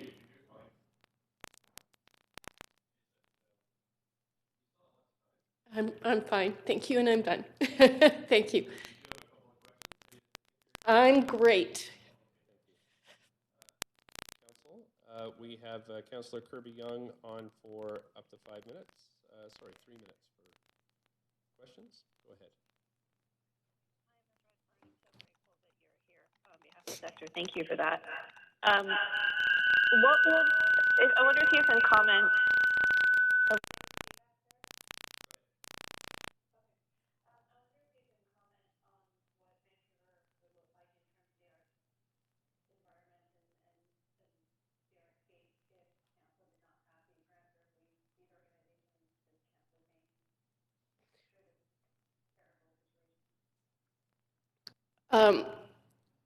I mean, it would make a terrible situation even worse. You know, we really are dependent on government right now in a way that, as I say, we normally would not be for our very survival. And we need to keep going, even at a very modest level right now, so that we can actually plan for next year, so that, you know, summer festivals, who, if they can't go ahead, will lose everything, are able to survive to the next year. I can't even imagine what life would be in our city without the arts. And I believe that the arts are going to have a major role to play in bringing people back together again when this is over. It isn't like a light switch is going to be turned on one day. It's going to take time, and it's going to be gradual. It's going to be hard for people to trust being together in the same room at the same time and not being 6 feet apart. There's going to need to be a healing, and artists are the one who are going to lead us in that healing.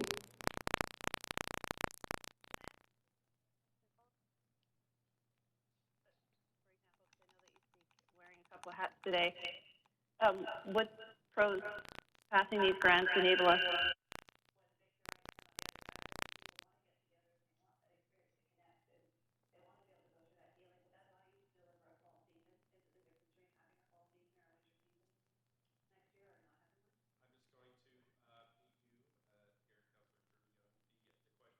Would these grants allow you to have a full season next year, or the fall season? No.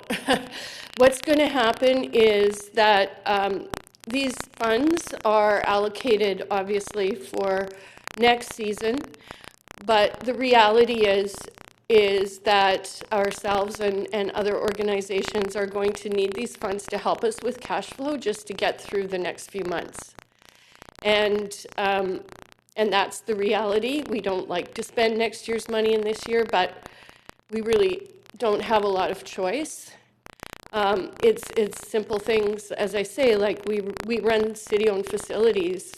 We have to be able to maintain those buildings, and we need to be able to assure artists that they will be able to work with us next year, so that they can actually make those works. So, so no, I wouldn't say that it's going to allow for a fulsome season next year, but it will help us get through the next little while. Thank you very much. On to Councillor Carr.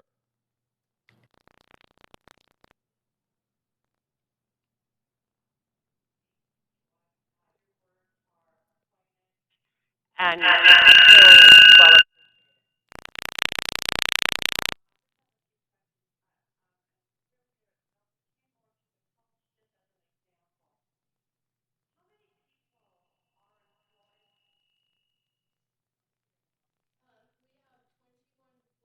Staff, and well, full and sort of permanent part-time staff.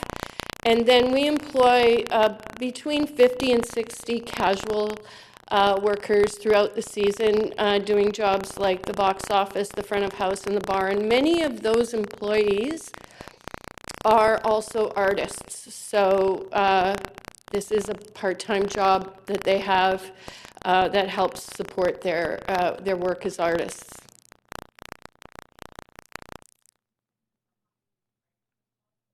I can't hear, sorry. Again, about 21 full-time and 50 to 60 casual.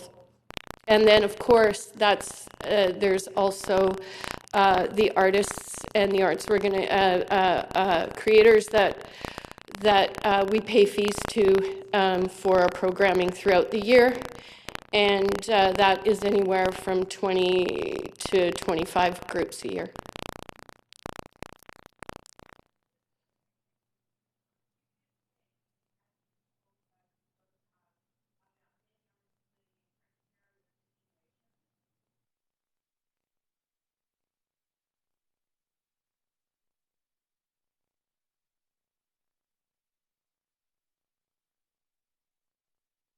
That fact at my fingertips, unfortunately, but I know that it would be well below the poverty line.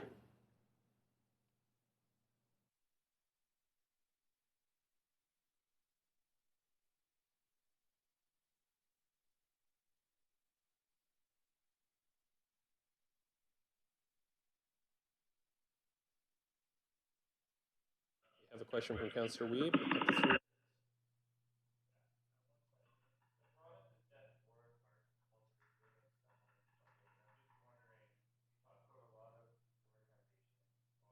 On the fringe, and that you hope the viability of them moving forward. I'm just wondering, have you heard asks that would be larger than what is currently in these applications that we would need to kind of decide as a city to ensure that the arts and culture community is viable and strong moving forward?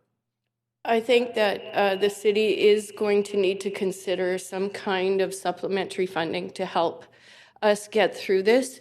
As I say, you know, people aren't going to come rushing back, and part of our job is to coax them and make them feel safe about coming back. But we are expecting, certainly with the economic forecast for next year, our donations to be significantly down next year, as well as our attendance, as people, as I say, tentatively return to situations where they're in close contact with other people. So I do think we are going to see a need from all three levels of government to provide additional funding to help us get through the next year. Okay, thank you so much for speaking today. Thank you. Thank you. On to Councillor DeGenova.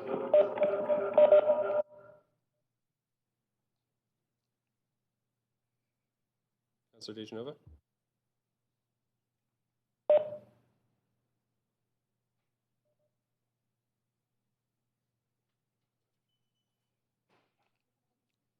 Councillor DeGenova. Wow.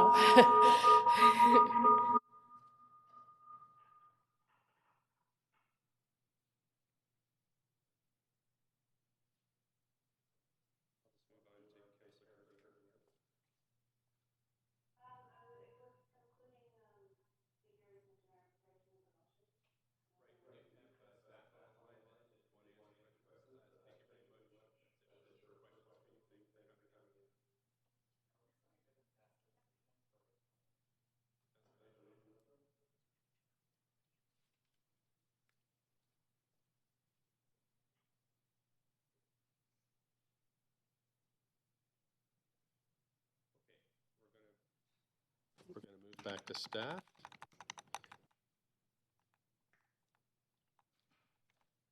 believe staff had some comments. Yep. Go ahead. Thank you. Thank you. This is Wait, still have a bit of feedback. Okay, go ahead, staff.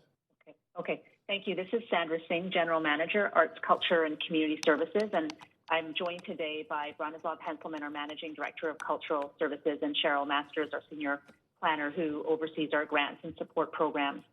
I just have a few brief contextual remarks related to both the annual assistance and operating grants and the project grants. So the grants that we're presenting today to Council for deliberation and decision, as you know, outline a number of recommendations that are in line with Culture Shift and more urgently address the immediate critical needs that have arisen since the start of the COVID-19 pandemic 3 weeks ago. In preparing this report that recommends the operating annual assistance and project grants to over 200 organizations, staff worked with 5 community juries and assessed over 230 applications from received in December.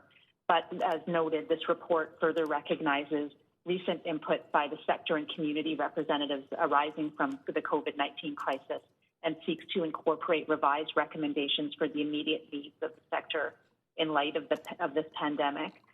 Accordingly, the COVID-19 response presented here is integrated within the existing council-approved cultural services grant budget for 2020, with the understanding that the current vitality of the sector is tied to the vitality of the city, and that we need to work within our 2020 grant budget. So the recommendations specifically address the essential role that these grants, should they be approved, will play as a key piece of emergency response and in preserving a culturally diverse and vibrant city as the foundation of community resilience that will allow the cultural sector in Vancouver to rebound and recover from this pandemic. So in terms of the annual assistance and operating grants, these grants are important because they provide consistent and reliable support at a base level that supports the operational running of our service partners and allows them to leverage and apply for additional money from senior levels of government. As Council may recall, in January, Council already prepaid or pre-approved a portion of these grants, which went out, and in advance of the committee review, demonstrating the city's commitment to the continuation of the programs and services for the balance of 2020 and assisting with cash flow challenges at that time of year. So we typically bring the reports in these two kind of phases. In addition to the information in this report, since the start of the COVID-19 pandemic, the advice from the community has been to disperse the full sum of annual assistance and operating organizations grants urgently in order to help with cash flow issues based on the drop in earned revenues and to enable individual and collective creative capacity in this crisis management and helping the city to adapt and innovate to respond to this unprecedented situation. In terms of the project grants, in addition to the information in the report, it's important to note that the staff is currently in touch with the recommended project grantees to discuss any existing pre-commitments or prepayments and ultimately assess whether the projects will be modified, delayed, or rescheduled, or perhaps even entirely canceled. The intent would be to reallocate any freed up amounts toward the for COVID-19 response in the sector, and what we would do is bring back to Council any future recommendations related to this potential redeployment. However, many of the projects have either taken place or in development where costs have been incurred, have been modified to be offered digitally, or have been postponed until later in the year. And this is because we're usually not the only funder or source of funds for projects. And so sometimes projects get going with the anticipation that other funders may come on board and may be rescaled based on funding decisions that are made. This assessment and reallocation process that staff will take and any holdbacks have already been built into the draft grant agreement, so that we haven't set out, but provided Council moves forward with approval, we have built-in flexibility around this. And it's important to note that much like the operating support, projects can support annual activities, and despite the cancellation of events, if that is the case, most groups are paying their artists and contractors for this work because much of the work has already been incurred. So in closing, I want to mention that the Cultural Services staff is actively looking at immediate short-term and mid to long-term solutions to the crisis in this sector, including the redeployment of any remaining grants in Cultural Services portfolio for COVID-19 community response, which we would bring back to Council in the future. Many funding bodies have already taken leadership in this regard, including the Calgary Art Development, Toronto Arts Council, the BC Arts Council, and Canada Council for the Arts, with announcements of much-needed relief programs, as Councillor previously mentioned, for artists and organizations.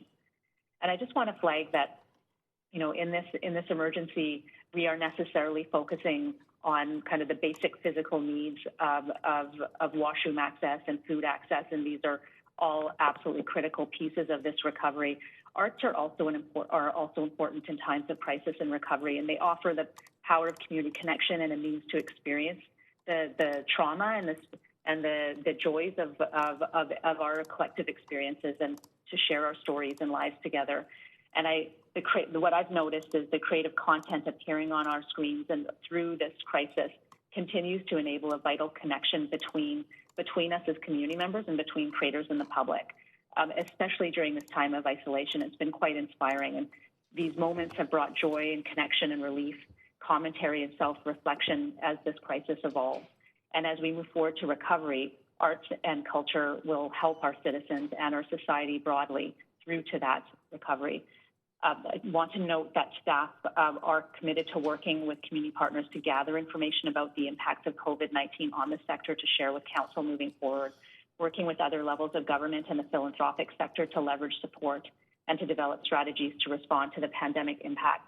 And I just want to also, in closing, recognize the extraordinary efforts already made in the community to address the immense challenges of the past weeks and the importance of moving from social isolation towards social resilience. And the community has been has played an important role in this, and we hope to see that role continue. Thank you very much. We're going to move to questions from Mr. Council. Mayor, can I this is Saudi City Manager. Can I just add one comment? Sure. Thanks. And thanks to Sandra for setting the context here. We were really thinking hard about moving this report forward, given our own financial constraints as an organization, and also the challenges that small business and business across the city are facing. And we elected to bring this report forward still, given that broader context, because we think that this support may be the difference, as the speaker said, between these incredible organizations surviving this crisis or not. And so we have brought this report forward because we believe that support is critical at this time. And a number of councillors have asked why we would bring this report forward when we're not bringing recommendations forward to support the small business sector in particular, because many of them are struggling. And I just wanted to address that directly, which is, as the speaker said, we traditionally and for many, many years have supported the nonprofit sector, and in many ways have been one of the larger funders for the arts and culture sector in Vancouver. And that is the role that we play. It's outlined in the charter that we can provide grants to nonprofits and charities, and that's what we are doing through this report. We do not provide funding to the business sector or to the business, small business community or large businesses. We aren't enabled to do that through the charter. We are engaging through the Vancouver Economic Commission, the Planning Department, and others in our organization, looking at ways that we can create an environment, a competitive environment, and look at our fees and all the other ways that we engage with business to support small business as well. And we will be coming forward with thoughts on that and some recommendations in the future. We also recognize that the provincial and federal governments are focusing a lot on small business, and so we think that work can continue locally, provincially, and federally. And those programs will roll out and hopefully provide the much-needed relief to the small business community, but that the grants that we're providing now are a critical bridge for the arts and culture sector to survive this and ideally to continue to create in this period of time. So that's the context by which we're recommending we continue with these grants. Thank you. I have a whole bunch of questions from councillors. And again, councillors, these are questions. There will be time for debate and decision once the motion is moved. So questions from Councillor Wiebe. Please go ahead to staff. Yeah, and really appreciate the arts and culture can help us through isolation and recovery and the comments brought forward. My first question is, you talked about the arts and culture resilience, and I know that different levels of government are looking at what that supplement could look like. I'm just wondering if you could further explain kind of what you see in the next short term would be the kind of supplement, I guess, proposal that the city could put forward with other levels of government that operators could look at as a way through this issue. Councillor, I'll ask Branislav Henselman to respond to that question. Thanks so much, Sandra. Branislav Henselman, Managing Director of Cultural Services. So there are a few answers, actually, and a few things that I would like to address here. The first one is we are working continuously with other levels of government on figuring out exactly how to deal with the short-term as well as midterm and long-term recovery. And this is an ongoing conversation, and we've already seen some fruits coming out of that. One of the main ones, of course, on the provincial side is a $3 million emergency fund that has just come out. Canada Council has yesterday announced a $60 million fund for the entire sector. But I would like to, in this case, stress something that Sadu was talking about, and that is that the grants that this report considers are already a part of the business model of running organizations in quote-unquote normal times. What we need to think about as we're looking at emergency funds is really that they're addressing the other part of the business model, which is earned revenues that we have heard actually from the speaker have dropped off enormously. So I think this is just an important distinction that we need to make here. Okay, and then second question is, I've looked at some of the other programs across the country, and they talk about creating program amendments, extensions, deadlines, deferrals, and even blackout periods for travel and in-person gatherings. I'm just wondering, are we going to make those type of amendments and changes to these grants to ensure that ones that might need a longer extension, or if they do need kind of to have a change or to alter because of the COVID-19 crisis, we would have the flexibility, or the organizations have the flexibility to do that? We are, in short, yes, absolutely, and those changes are necessary. We are in constant communication with the sector to figure out how to both work with individual organizations as well as make some sector-wide decisions that are going to enable the organizations to take a breather and deal with the most urgent issues that they're dealing with. So whether that's grant reporting, whether that's coming up with new solutions for potential emergency funds on how to expedite and cut red tape, all of those conversations are in process right now. Thank you so much. Thank you. Councillor Boyle, up to 5 minutes. Thanks. And I'll also echo thanks to staff for the presentation. That answered most of my questions. I'm just wondering if, among the many emails of correspondence Council has received on this, there was mention of Berlin topping up arts funding. And so just wondering if staff have any sense of what other jurisdictions are doing in terms of supporting artists during this time. Branislav Henselman again. Yes, absolutely. So in addition to speaking with the community, as I mentioned earlier, we are in constant communication with our sister cities, and so we know very well what some of the other municipalities like Calgary and Toronto already have in place. Internationally, particularly, again, across North America and in Europe, we are recognizing and realizing that additional funding is necessary to set off some of the losses on the revenue side. And so, as Sandra Singh mentioned earlier, one of the things that we'll be looking at, although within the 2020 allocated grants budget, would be seeing how to best redeploy any monies that are left over within the budget so that we can, in fact, address those immediate concerns and immediate issues. Okay, that's great, and that's all my questions, actually. Thanks so much. Thank you, Councillor Bly. Up to 5 minutes for questions. Thank you, Mr. Mayor, and thank you so much to the staff for the presentation. I've had a number of my questions answered, also the email that we received this morning answering a number of questions, so I appreciate that. I wonder if there's a roundup of, do we know the number of jobs across the sector that are dependent on these jobs? On these grants? We heard from the speaker that there's about 21, within their organization. I wonder if we know that number. Yes, we do. And in fact, to give you a subsection actually of the grants that you have in front of you for deliberation, the operating and annual assistant groups, of which we have 136 with explicit data, have a full-time staff of 1,188 and employ over 13,000 artists. So we're looking at about 15,000 jobs altogether. And they also serve audiences in the order of 8.1 million within Vancouver. Okay, excellent. Thank you very much for that.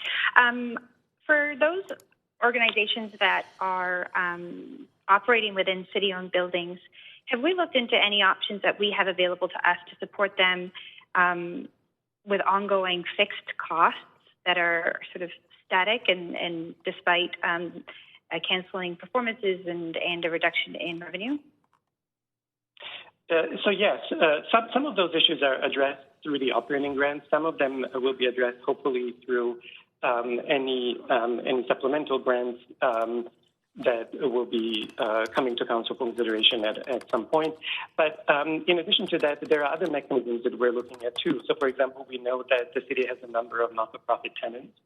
And so we're looking at and are working actively with other departments in the city on providing solutions that are immediately going to address some of their specific issues, knowing that they are city tenants. Okay, that's helpful as well. Thank you. And I will note, in an unusual turn of events, in one of our many emails supporting these grants, this morning we received an offer of a private donation, and I have yet to see that. I wonder how we manage that when we see those types of offerings come directly to the city, and I guess in such rare circumstances we are facing right now with COVID-19, that very well could happen. In this case, the sign itself is actually acknowledging the pretty dire situation that we're seeing in the community, But on this specific donor, I think what we would have to do is have conversations to figure out exactly how we would approach best the possible donations and how we would be aligned with the programs that we have in the city, knowing that the community is suffering and in dire needs of those funds. So we'll be in touch with that donor directly and see where it goes from there, kind of thing. That's correct. Okay, and one quick follow-up question. As some of these grant recipients are adapting to changing environment, whether or not they can host their events and things like that, what I've heard in questions and presentations is that staff will continue to work with those organizations to ensure that these grant funds will be best applied and work in partnership with those organizations. Are those decisions that will come back to council for any sort of input or approval, or sort of as this money is allocated within these grants, staff will best manage how it's used? So for any grant allocations, we would need to come back to council, that is for sure. How the grants are going to be administered is something that will be a part of the grant considerations that will be put before the council going forward. Okay, so we will be back in this conversation potentially. Okay, that's what I understand. Yes. Okay, great. Thank you. Those are all my questions. Appreciate the information. Thank you. On to Councillor Dominato. Questions to staff for up to 5 minutes. Thanks, Mr. Mayor, and thanks to staff. A number of my questions were already addressed earlier via email as well. I did want to follow up on the subject of the VSO because I do see the note within the staff report about now the multi-year agreement that's in place for the VSO. And just looking at appendix table 4, there's reference to the VSO cash grant of $65,000 being included in the 2019 totals, but not in the 2020 totals. And I'm just wondering if staff could just clarify what the expectations are for the VSO in terms of that $65,000. Has it already been flowed to them, or is it going to flow this year, but it's not reflected in this report today? If you could just expand on that for me, that would be helpful. So as per the council direction from the meeting that the council held in December, and the council directed the staff to look at additional options in the negotiations around the multi-year grant with the VSO. As we are looking at those additional options, we will be meeting with the VSO to discuss exactly what their multi-year grant in the context of the overall 2020 portfolio looks like. Okay, so that's forthcoming. Is that conversation? That's why we're not seeing anything within this report today. Is that will be continuing that conversation?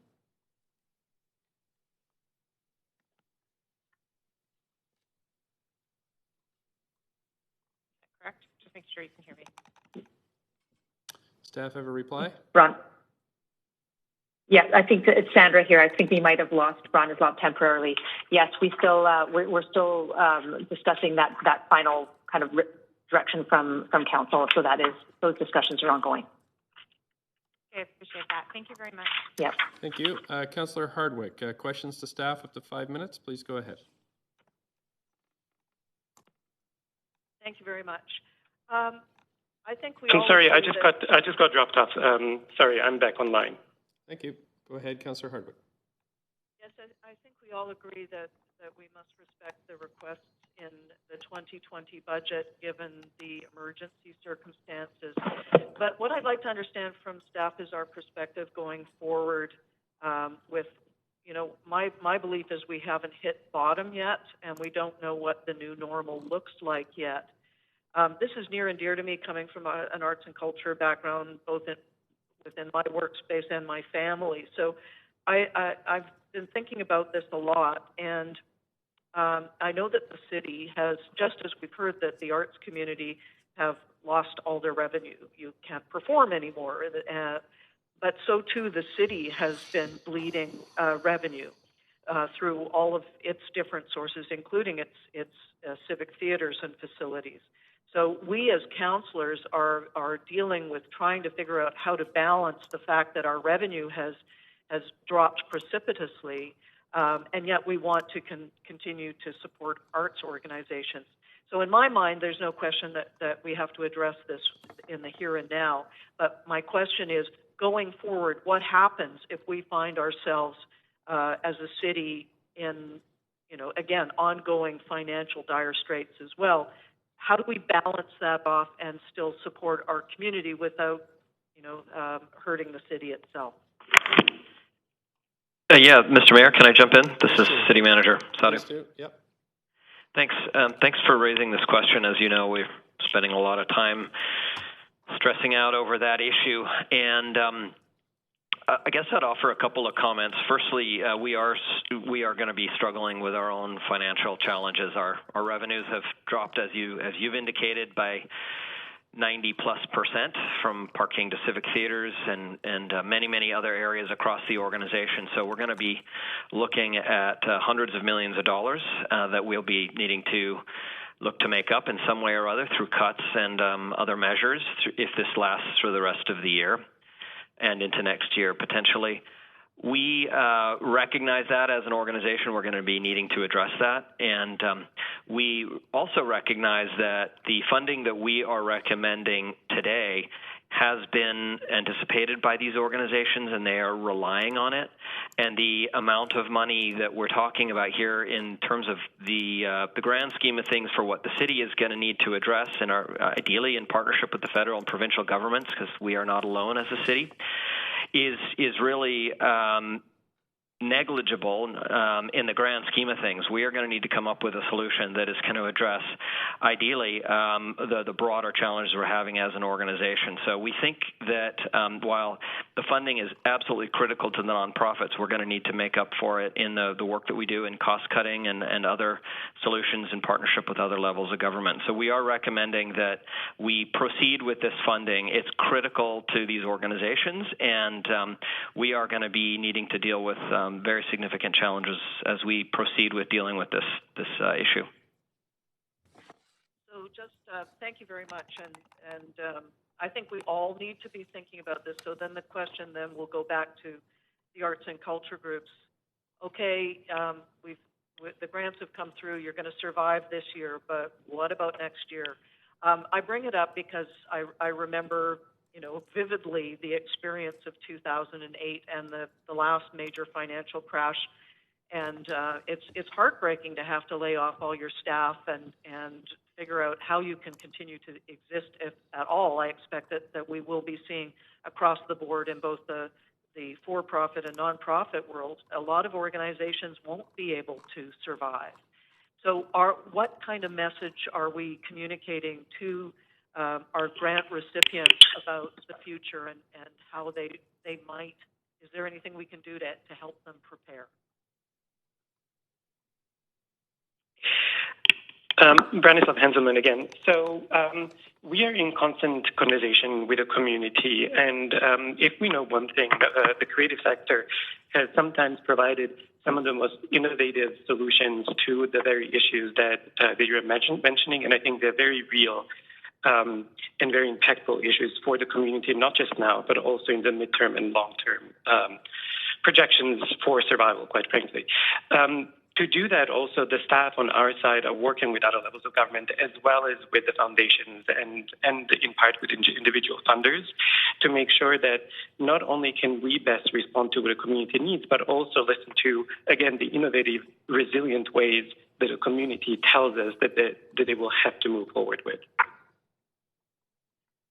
Well, thank you very much. I concur that innovation is one of the key elements of the creative community, and I just encourage that we all be trying to figure out how we can hunker down and weather our way through this.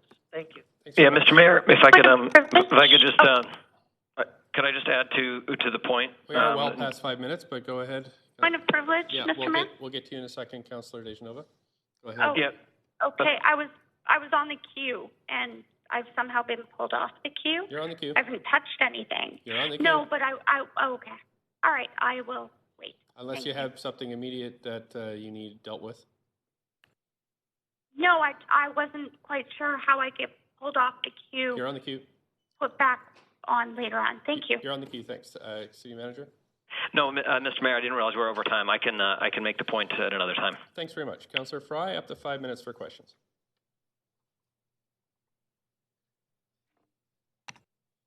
Councillor Fry, take yourself off mute. Oh, sorry. That's okay. Yeah, I'd originally hoped to move these recommendations, but I see that Councillor DiGenova was hoping to as well. But I did have a question for the team about how, what kind of tools are we giving our grant recipients to enable them to be nimble in the response of obviously changing circumstances, and perhaps their applications may have reflected a different context, and now they're going to have to. Are there concerns in the grant recipient community that they may not be adherent to the original terms of their grant, and how are we communicating with them how they can kind of pivot their application so that we can still keep this vital money in the arts and culture sector? Absolutely. And in fact, this was one of the first things that we looked at when the COVID pandemic was announced. And what I mean by looked at is we've actually proactively reached out to other levels of government and other funders to figure out exactly what the best response should be, knowing that this is going to hit the community and has already, as we've seen, in a tremendous way. And so one of the things that has been announced, for example, by the BC Arts Council, and that we recommend in this report, is in part for the project grants to be modified, to be delayed, to be put onto different platforms. So all of this would still allow the organizations to, one, produce the work that they need to produce, and two, be in line with the initial proposal. The report in front of you also speaks to the need to be flexible with the annual and operating grantees, knowing that they may just as well be adjusting their programs, and knowing that their fixed costs are in fact actually very much fixed and cannot be moved. So I hope that answers the question. Yeah, it does. Yeah, thank you. Is that it, Councillor Fry? Yeah. Okay, thanks. On to Councillor Carr. Questions to staff up to 5 minutes. Thank you. Yes, thanks, Mr. Mayor. Several of my questions have been asked. I think Councillor Bly did ask some about the number of jobs, and maybe Mr. Henselman can confirm it. What I heard was about 15,000 jobs associated with these organizations and 8.1 million people attending in audiences around this. But a further question to Mr. Henselman is, can you provide for me what the average income of artists are in this city? Yes, absolutely. So the median individual income of Vancouver artists is in the order of $22,000, and exactly $22,116, which is 44% less than all Vancouver workers. But knowing that it's a median individual income, I just want to point out that even within that, we have figures like for actors and comedians that lay at about $13,321 annually, which is 66% lower than the median income of all workers, and dancers at $16,481, which is about 60% lower. So, as we've heard from the speaker, these are figures that are well beyond the poverty line. Yes, and there's about 15,000 of these people associated with the organizations that the grants of which we are considering. Is that right? That's correct, but as I mentioned earlier, the 15,000 figure is really only for operating and annual assistance. We're still looking at those organizations that are funding to projects, and there are thousands of people who work in that field. We're also looking at community arts that we're funding.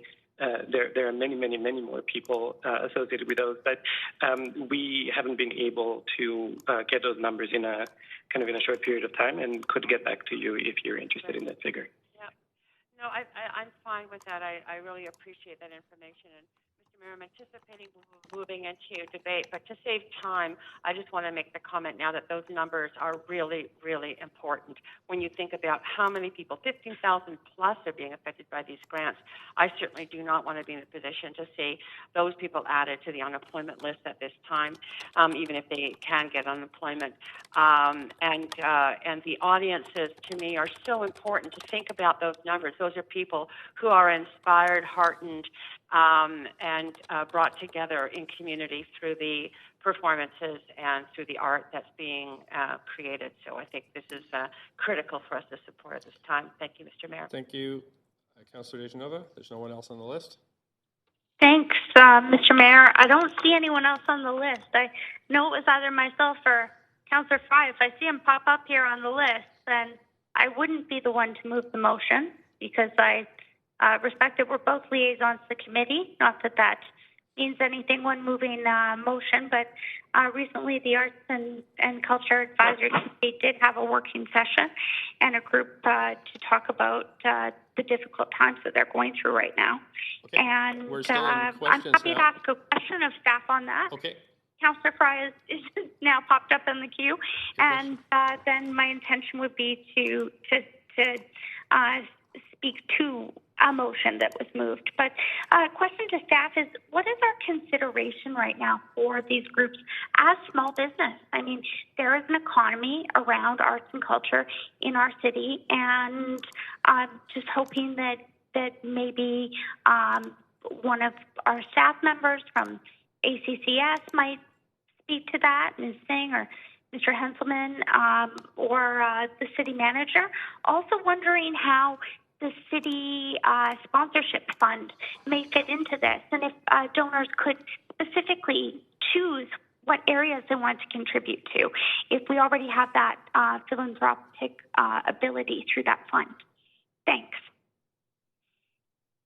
I will answer the first part of the question that looks at really mitigation and recovery in the economic sense, particularly for small businesses. And knowing that we are looking actively at what the economic recovery and immediate mitigation looks like, and a part of the mitigation, of course, is the report for your consideration. We are working with a number of organizations and associations in Vancouver who are helping us gather data, and that data is going to be critical in mapping out and analyzing the way forward, knowing that that very economic recovery, to some of the questions that we've heard earlier, is going to be the future both of the sector and of the city generally. You have mentioned the Arts and Culture Advisory Committee. The committee itself has also started doing some work with us on the economic recovery, which is a very important piece for us understanding that we want to have a thriving sector and sector that can actually, again, embrace the communities in a way that is going to be both meaningful and is going to teach us more about empathy going forward. As to the sponsorship fund, knowing that a lot of decisions that had to be made in a very short amount of time. We're also looking at mechanisms that would allow us more flexibility, including partnering with other organizations that are receiving funds on a more regular basis and are more nimble than we are, so that we can, again, at this very time, respond in the fastest and the most appropriate manner to the community needs. Thank you very much. Just one last question, and that is, I know that a number of arts organizations, and considering my experience in the nonprofit sector and working with a number of arts organizations over the years, that there's grants are used to leverage other grants. And I'm wondering if staff have any comments on, have you heard from other organizations that they're hoping that this may actually help provincial funding or federal funding or similar types of grants to move faster if they are indeed able to secure this funding, and council is to carry this recommendation today? So the short answer is yes. The long answer is the other levels of government absolutely look at whether the city has been funding projects. It may not be a part of their consideration, but it is a part of the indication of the importance of the work, not just in the sector, but also on the local basis. So knowing that the City of Vancouver only funds organizations that have their programs and services within the City of Vancouver, that is a very, very important indicator, and one that we have already seen, speaking about emergency funds and ways to leverage support with other levels of government over the past 2 weeks. Thank you very much. I appreciate that. Thank you. On to Councillor Fry. 3 minutes left for questions. Yeah, thanks, Mayor. Actually, with Councillor DiGenova's kind indulgence, I'm happy to move the recommendations. Okay, thanks. We need a seconder for that. Second, Councillor DiGenova. Okay, thank you. So I'm going to move on to the main queue for debate and decision. If you'd like to comment on this or speak to it, please put yourself on the list. Again, Council, we're at 20 minutes to 12. We were hoping to stop at 12. We do have one more item that's been held by Councillor Hardwick, which is the referral of the public hearing notices, as well as a whole bunch of bylaws to get through. So what I propose is that we, before we move in, we extend past 12 o'clock to finish this business of council, take a short lunch break, and then move back into the in-camera session. But I'll come back to you in about 15 minutes for that motion. So on to Councillor Fry for up to 5 minutes in closing comments. Yeah, thanks, Mayor, and I'll certainly try and keep this brief. Along with Councillor DiGenova and I, we both sit on the ACAC, the Arts and Cultural Advisory Committee, and we had a very robust and passionate conversation that we were able to sit in on with the committee just last week, talking about these grants and the importance of these grants and the context with a lot of the difficult decisions and times we're heading into with response to this COVID crisis. And as many know, I spent the better part of, I guess 3 decades working in the creative sector, and it means a lot to me, and I can certainly speak to the viability of arts and culture as an economic driver in our city, and I'm sure others will speak to that. But I just want to really put a highlight on the spiritual health side of arts and culture, and ensuring that funding remains and that we are nurturing this sort of precious component of our economic and spiritual ecosystem through these difficult times. Because I think, as we've seen from history, the Renaissance was born out of the strife of the plague, and these kind of adversity situations give us an opportunity to grow from them. And I think we're allowing, by nurturing the arts, we give ourselves the space to grieve, the space to express ourselves, and I think these institutions that we're supporting today will be valuable in our recovery efforts, and really allowing Vancouverites to express themselves and to really help their mental health in surviving this COVID-19 pandemic, because we're in for some interesting times still to come, and I think that this is a great part of that recovery. So thanks for indulging me, and happy to support this in full. Thank you, Councillor Kirby-Yung. Up to 5 minutes, closing comments, debate.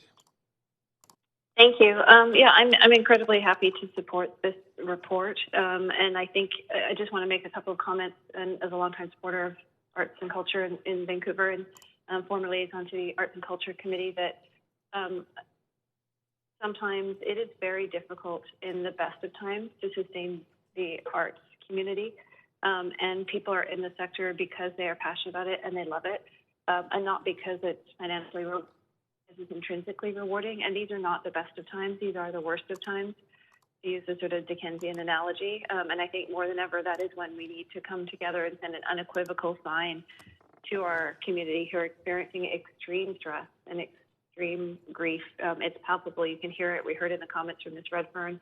I had a chance also to sit in and listen to our Arts and Culture Advisory Committee last week, and the angst that the sector is feeling about their ability to sustain what they do, and they do it for all of us, is really palpable. And so I'm really hopeful that we're going to get a full unequivocal sign of support from Council today to show our support.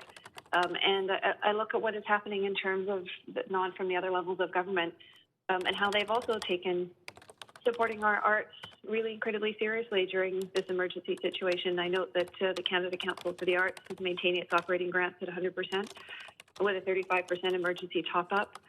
From the provincial perspective, BC is maintaining our grants plus an immediate 50% advance of their 2021 operating grants, similar to what Council is considering here today. And the province has also extended an additional emergency fund of $3 million to support that. And I think that when we all work together, we punch above our batting weight, and we can come together and try to sustain the sector through this, so that when, as a city, we come out the other side of this, the question is why, and what do we hope to be doing when we get there? And that is a chance to gather, to experience the arts and culture, to connect, And we do that at places like our civic theaters and at the Culture and at the independent shows and the Eastside Culture Crawl, and we experience the visual and the performing arts. That's how we experience our society. That's how we experience different cultures, and that's how we experience and get to know about each other. So I can't think of anything more important than to sustain our arts and cultural community now. It does have an economic rationale to it too, and I think those numbers were stated in terms of 15,000 jobs and 8.1 million people that go out and experience these performances and arts opportunities every day that right now are not, and they're staying home. And think of that pent-up demand that people are going to want to be able to get out there and have that experience. And I want these arts groups to be able to be there to provide that for them when we come out the other side. So I support this wholeheartedly without reservation, and I hope that Council will too. Thank you. Thank you, Councillor Bly. Up to 5 minutes. Closing comments, debate. Thank you very much. And I'll try and keep this brief as well. So, yeah, I think we're at a time, and when I look at this as a bigger picture, which I know we're all wrestling with day to day, and it's changing every 24 hours, I think the biggest issue in any of our decision making right now is that for the first time in any of our lives, the actual sort of bedrock underpinning everything our economy relies on has been significantly threatened. And I think we know that. But I think it's also worth stating, because this isn't, this particular decision is about supporting our art sector, and we've got sectors that before may not have been as precarious as this particular sector, but now are. And I think we all know that, and I appreciate being able to just name that in this conversation right now. The support for the downtown east side that we saw in the grants report a few minutes, earlier this morning, crucial. Arts and culture, crucial. Small business support, crucial. So I am going to support this grant, this recommendation from staff. I very much appreciate the comments from our directors and general managers, and also the city managers speaking to other sectors that are in equally precarious situations similar to this sector. And I do hope that we're going to focus on all sectors, especially at this time, even if we haven't had a role in that sector in the past. I'm concerned about the viability of continuing business as usual, and am also concerned with how sectors are preparing for this uncertain financial future right across the board. All that being said, I deeply appreciate the speaker who came to share with us the absolute panic, really, that sector is facing, and kudos to that person for coming in and representing a very, very large group of very important organizations and people that really are a big indicator of the health and vibrancy that Vancouver was prior to COVID-19 and can return to if we all work together.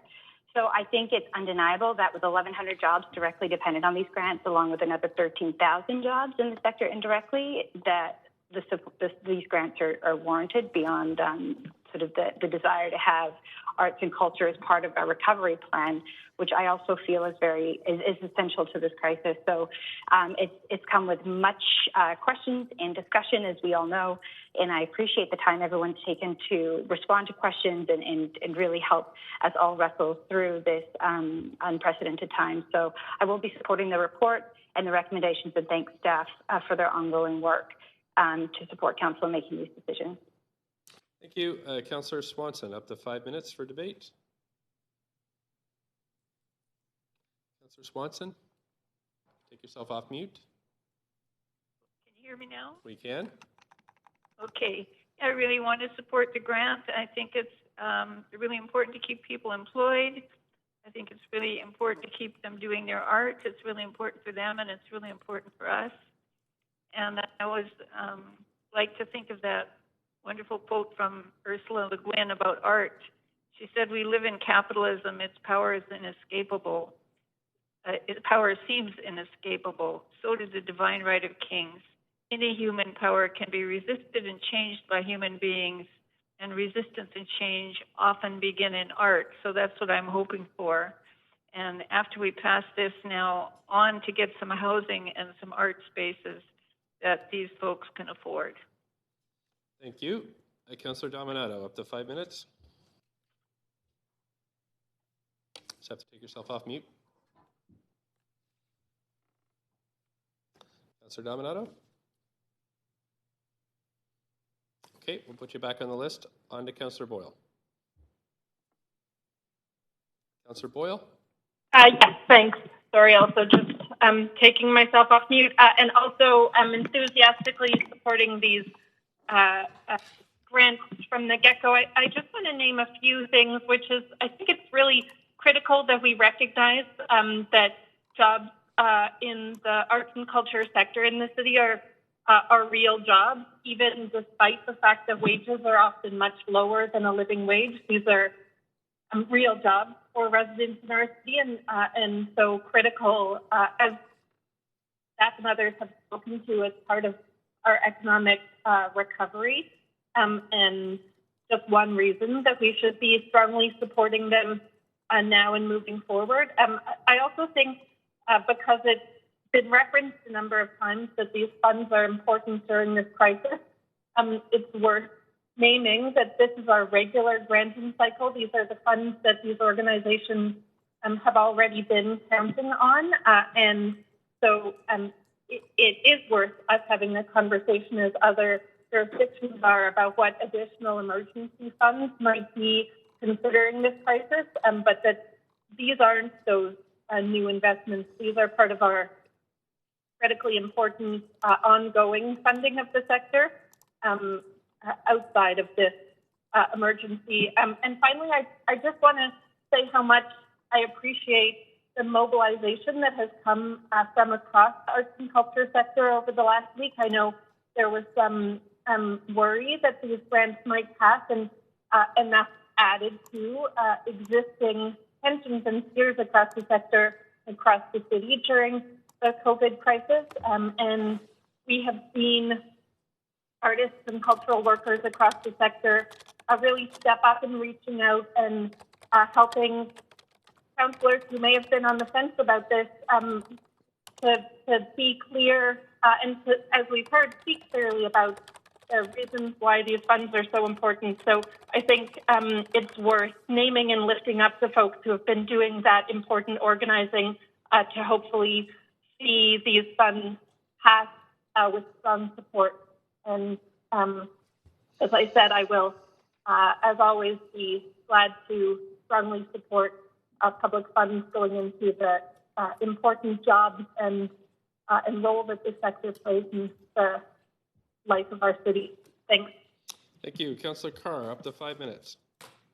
Yes, I'll be very brief. I just want to really thank staff for their honesty in relaying to us the difficulty and the difficult thoughts they went through in terms of moving this report forward, and I'm so very happy they did and completely concur with their reasoning. We don't want to lose our city's arts and culture organizations, and particularly don't want to do so at a time when our society is in such angst over this pandemic.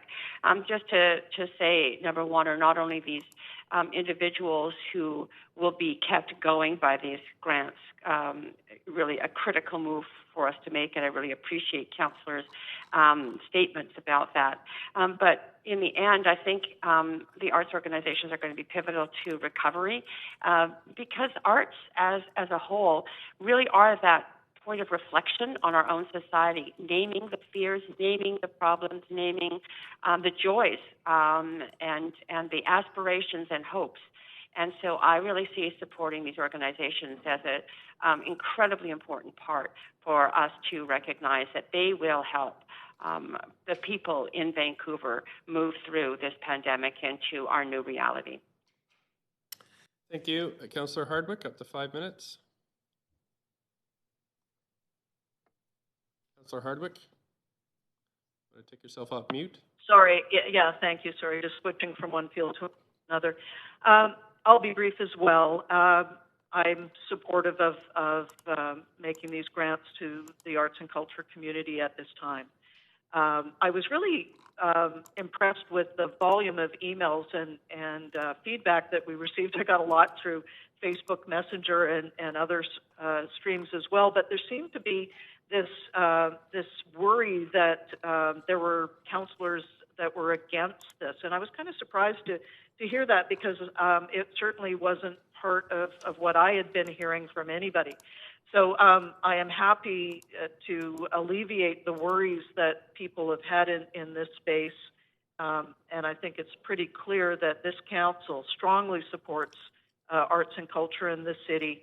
But I do want to say to folks, better start looking forward and figuring out how we're going to make do with less, because I don't think we have any choice. But I am looking forward to being able to have performance again. I know my husband in particular is an artist and a musician, an actor, is frustrated like so many at home, not being able to perform. Online is just not the same thing as in person.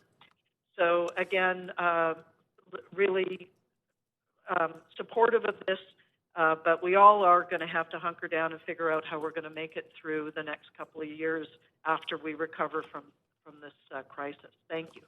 Thank you, Councillor Dominato. Hi, can you hear me now? Yes. Oh, good. Thank you. Thanks, Mr. Mayor. Like Councillor Hardwick, I'll be brief. I appreciate her last comment there, is that seemingly there was a lot of angst within the arts community, and I'm not surprised in many ways. We're facing unprecedented times with the COVID-19 pandemic, and as we're watching businesses shutter, arts organizations having to cancel all their programming, people losing jobs. I can totally appreciate why there's concern around will council honor these grants at this time, as they're also watching the city struggle and face challenges with revenues potentially down the road here.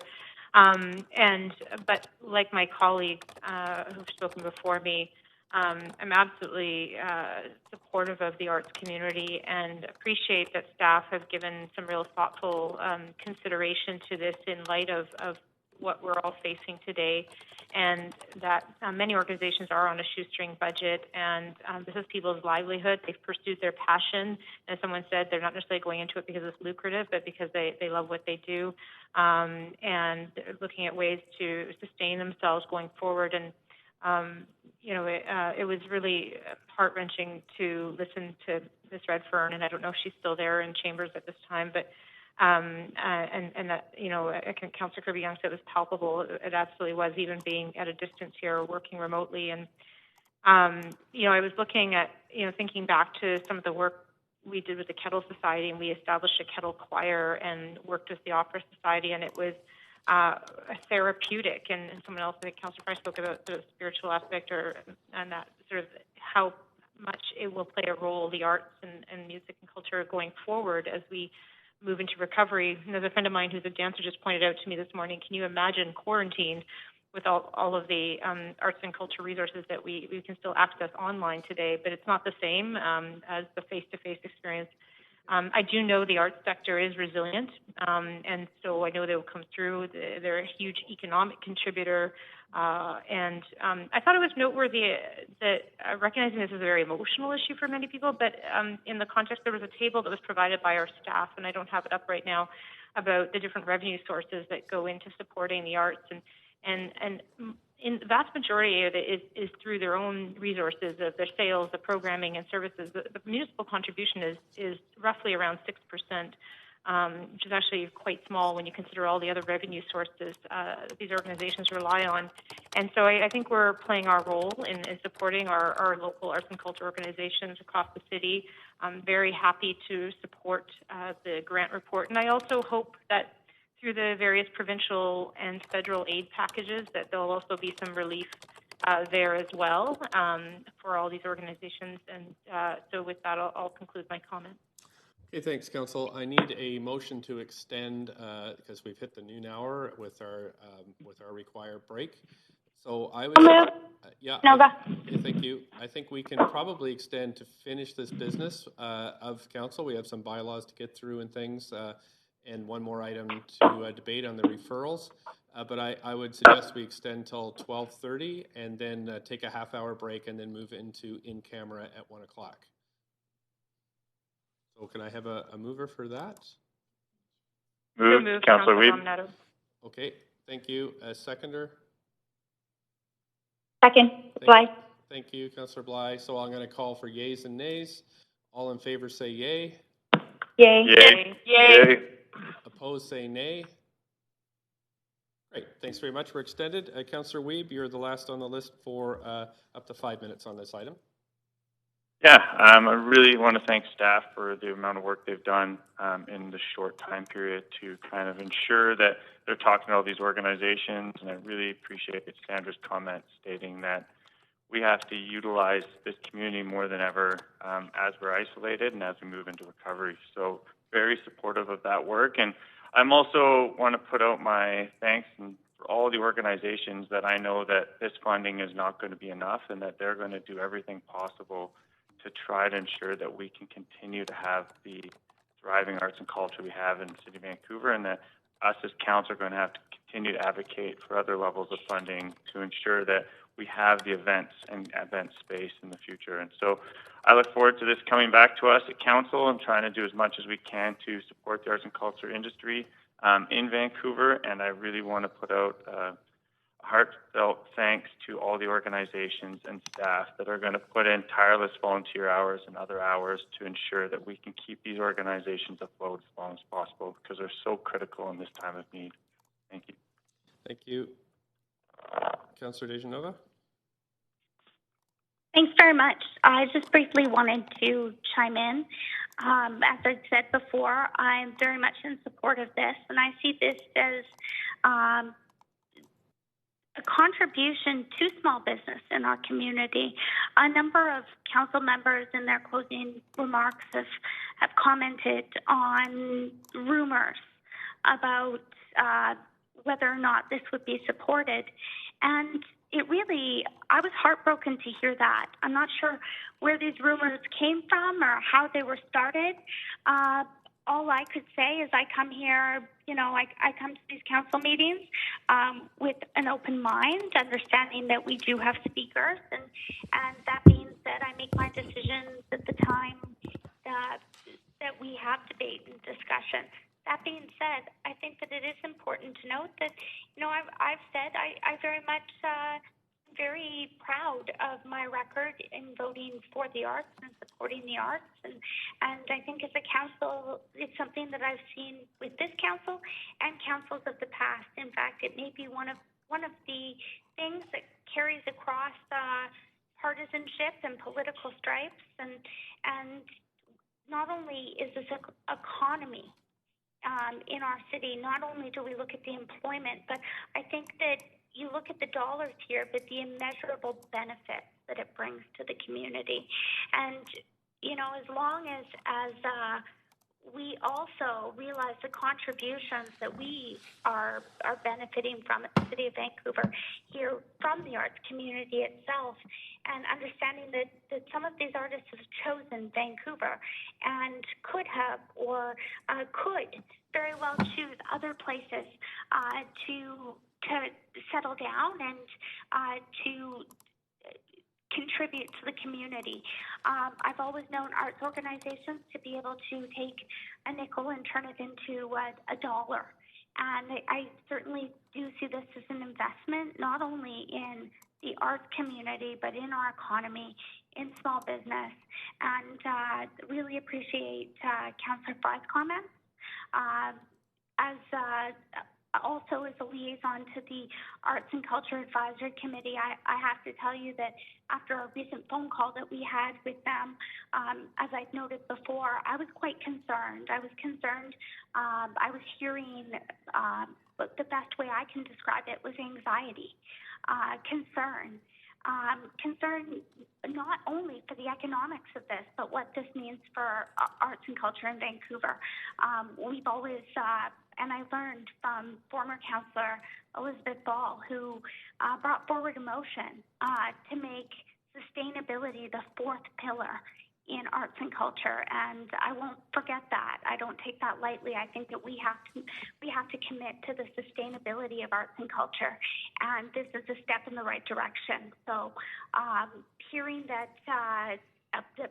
almost all of my colleagues, hearing from almost everyone that they support this makes me very happy, and I'm happy to hear that the rumors, wherever they were started or however they were started, are not only not true, but in fact it sounds like there's wholehearted support, and I find that very encouraging.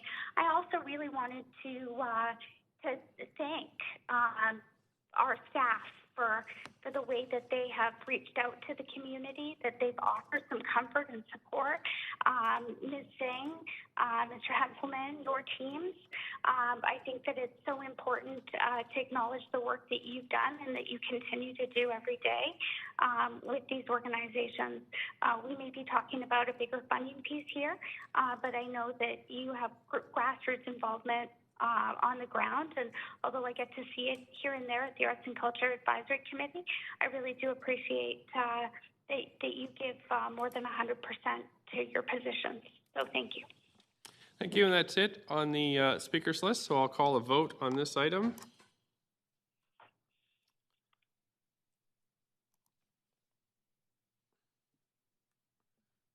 Councillor Bly? I'm not getting a voting screen, so I'll need a vote at this. Okay. Thank you. In favor? Thank you. That's unanimous. Thank you, Council. That has passed. And now we're going to move to the final held item, which is the referral reports. They have been held, and Councillor, let's see. So Councillor Hardwick held these, so I'll put you, if you want to put yourself on the list, Councillor Hardwick, I have you there. I'll just reset your timer. Please go ahead, up to 5 minutes. Yes, thank you very much. I circulated a motion earlier to postpone the referral reports on today's agenda until we have a regular council meeting. Today, as you recall, is a special council meeting in connection with the COVID crisis. So the city manager just sent out a memo on the rezoning process to council, and thank you very much, Mr. City Manager, for doing that. It points out the process, and really the referral report is the step where we refer to public hearing, and it is this act that puts it into the public process at this stage. It's not urgent. We're not dealing with what we've just dealt with, for example, a dependence on grants for organizations to continue to exist in this time of crisis. But rather, the next step. Yes, just a second, Councillor Hardwick. Councillor Dejanova, go ahead. My apologies, Mr. Mayor, but did we, in fact, was the vote recorded on the previous report? Yeah, it is unanimous. Okay, just wanted to make sure Thank that you. a vote wasn't recorded. Thank you. Thank you, Councillor Hardwick. Go ahead. Yes. So I think under the circumstances, delaying the referral reports until our regular council meeting would be the appropriate step. A further comment on this, as the city manager had also articulated, that we ought not to be dealing with things that are controversial at this time. And I think at least one or two of the items on the referral reports list are, in fact, controversial. So for this reason, I think it's incumbent on us as a council to look at this item and just say we'd like to postpone this until a regular council meeting, which would be the appropriate place for moving referral reports forward. Okay, thank you. Do I have a seconder for this motion? Second. Okay, Councillor Dejanova. So we are on the queue debating the motion. If folks would like to put their name on the queue, please go ahead, Councillor Dejanova, up to 5 minutes. I just had some, I suppose I have to ask some points of information now. I was hoping we'd have an opportunity to ask questions, Mr. Mayor, but if I may ask some questions to staff, that would be helpful for me. Okay. Point of information?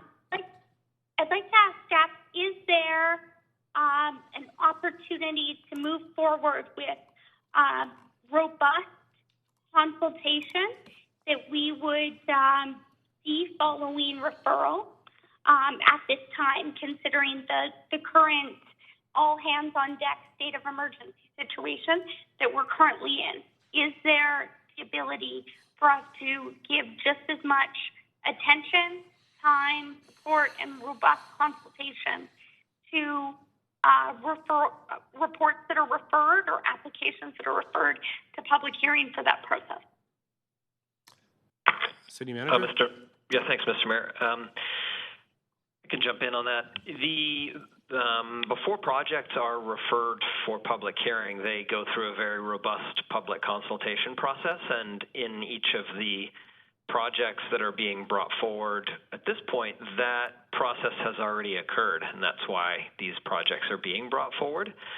So after referral, it goes then to the actual public hearing. So we don't do open houses and do a bunch of consultation between now and public hearing. The public hearing is the point when the public can then send written submissions or come in person. So for many of these projects, they have had very robust public consultation already, and that's what's gotten them to this point. And some of these are quite simple, and there hasn't been much public interest in commenting on them. Okay, thanks. My apologies. Just a follow-up to that. Perhaps I should have used the word correspondence. So in categorizing the correspondence, yes, people can the public can write to council members. We can't respond, but through the public hearing process, there is a proper way for them to record their support or opposition or their thoughts regarding a process or a specific application in public hearing process after that's referred, or they can speak at council. Is that correct? That is correct, and we believe that we are in a position, staff are in a position to handle all of the correspondence the way we normally would. The staff that are working on the projects are working from home for the most part, but we can definitely continue to review the emails and review the correspondence as we normally would, or else we wouldn't be bringing them forward. And a couple of other points just to kind of tangentially build off of what you were saying. I mean, referral does not have to necessarily set the public hearing to the next available public hearing agenda. Normally, that's what we do, but we have a list of projects that have already been referred, and we haven't brought back to public hearing. And so, what we probably do is try a couple of public hearings that are non-controversial, like I said, before we build up to something that might garner more public attention. So referring the projects to a future public hearing does allow the city to better manage the agenda for the public hearings and allow staff to carefully consider the number, the type, the order of the cases, and we can also identify which cases will spark public interest so that we can plan and prepare for those speakers. And in our discussions with other municipalities, Richmond, I believe, and Surrey, I understand, they're also pursuing public hearings still. And, you know, the province has been pretty clear that they want to keep, as much as we can, keep the economy going, and this is obviously a step in that process. So some of these projects will bring affordable housing, and so we don't, you know, if the COVID epidemic lasts for months, we would ideally not be in a position that the projects couldn't proceed through our system. So that's what we're trying to do. One more question. I appreciate the robust answer. Just 45 seconds. Regarding these specific referrals, would there be hardship on the applicants if this didn't move forward? That's one part. And just quickly, more importantly, Mr. Johnston, just wondering if you could add to whether or not this would actually allow for more time for the public to input, because they'd be able to write into council after referral. And when the public hearing was set, it may be set in advance in the future, but is that an option? 15 seconds. Yes, it's definitely an option. The public, once it's been referred, can comment. So that certainly provides that opportunity. And regarding hardship, you know, the public hearing process in certain projects lasts for, the rezoning process can last for a year or longer. So I imagine many of these project applicants are quite anxious to know whether they can proceed or not. Thank you very much. Okay, Councillor Carr, up to 5 minutes. Yes, thanks so much. I'm not sure if we're just debating this or asking questions. We're debating. We're debating. A motion was moved and seconded, and now we're debating the motion. You can't ask points of information, though. Yeah, thank you. So one point of information I have through you, Mr. Mayor, is what is the difference between a regular council meeting? Actually, the word regular didn't even exist in the motion forwarded by Councillor Hardwick, but I think she intended that, between a regular and a special meeting in terms of referral reports. Is there any difference at all in terms of the way in which they're handled? This is the mayor. This is the city manager. I'm not sure if the mayor wanted to jump in there. Couldn't quite tell on the phone, but no, there is no difference in this case. I mean, a special council meeting was called for this meeting because our procedure bylaws require that if it's going to be a virtual meeting, it needs to be a special meeting. And since then, the province changed the rules, which allow us to host our standard council meetings in a virtual way. So we're kind of in the middle of those provincial changes, enabling more flexibility for municipalities, because most municipalities had not made the procedure bylaw changes that we had to enable virtual meetings. So this one was called because of the need to do it virtually, and in the future we don't need to do that anymore. Yes, thank you. Yes, I understand that obviously in a special council meeting you don't have some of the same things in terms of inquiries and notice of motion and other matters, but that doesn't affect referral reports.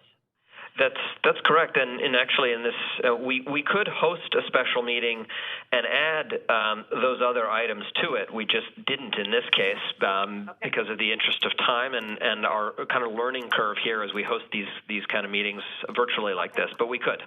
Great. Okay, thank you. I'll now move past questions to comments on this. I'd like to have although I'm not sure if you can do it the way it's written, but I'd like to have a severing of the reports, if possible. 13A through D. What I really want is the ability to vote differently on 13C. And so you can lump the other ones. That's okay. On A, B, and D. Yep, we can do that based on this, yep.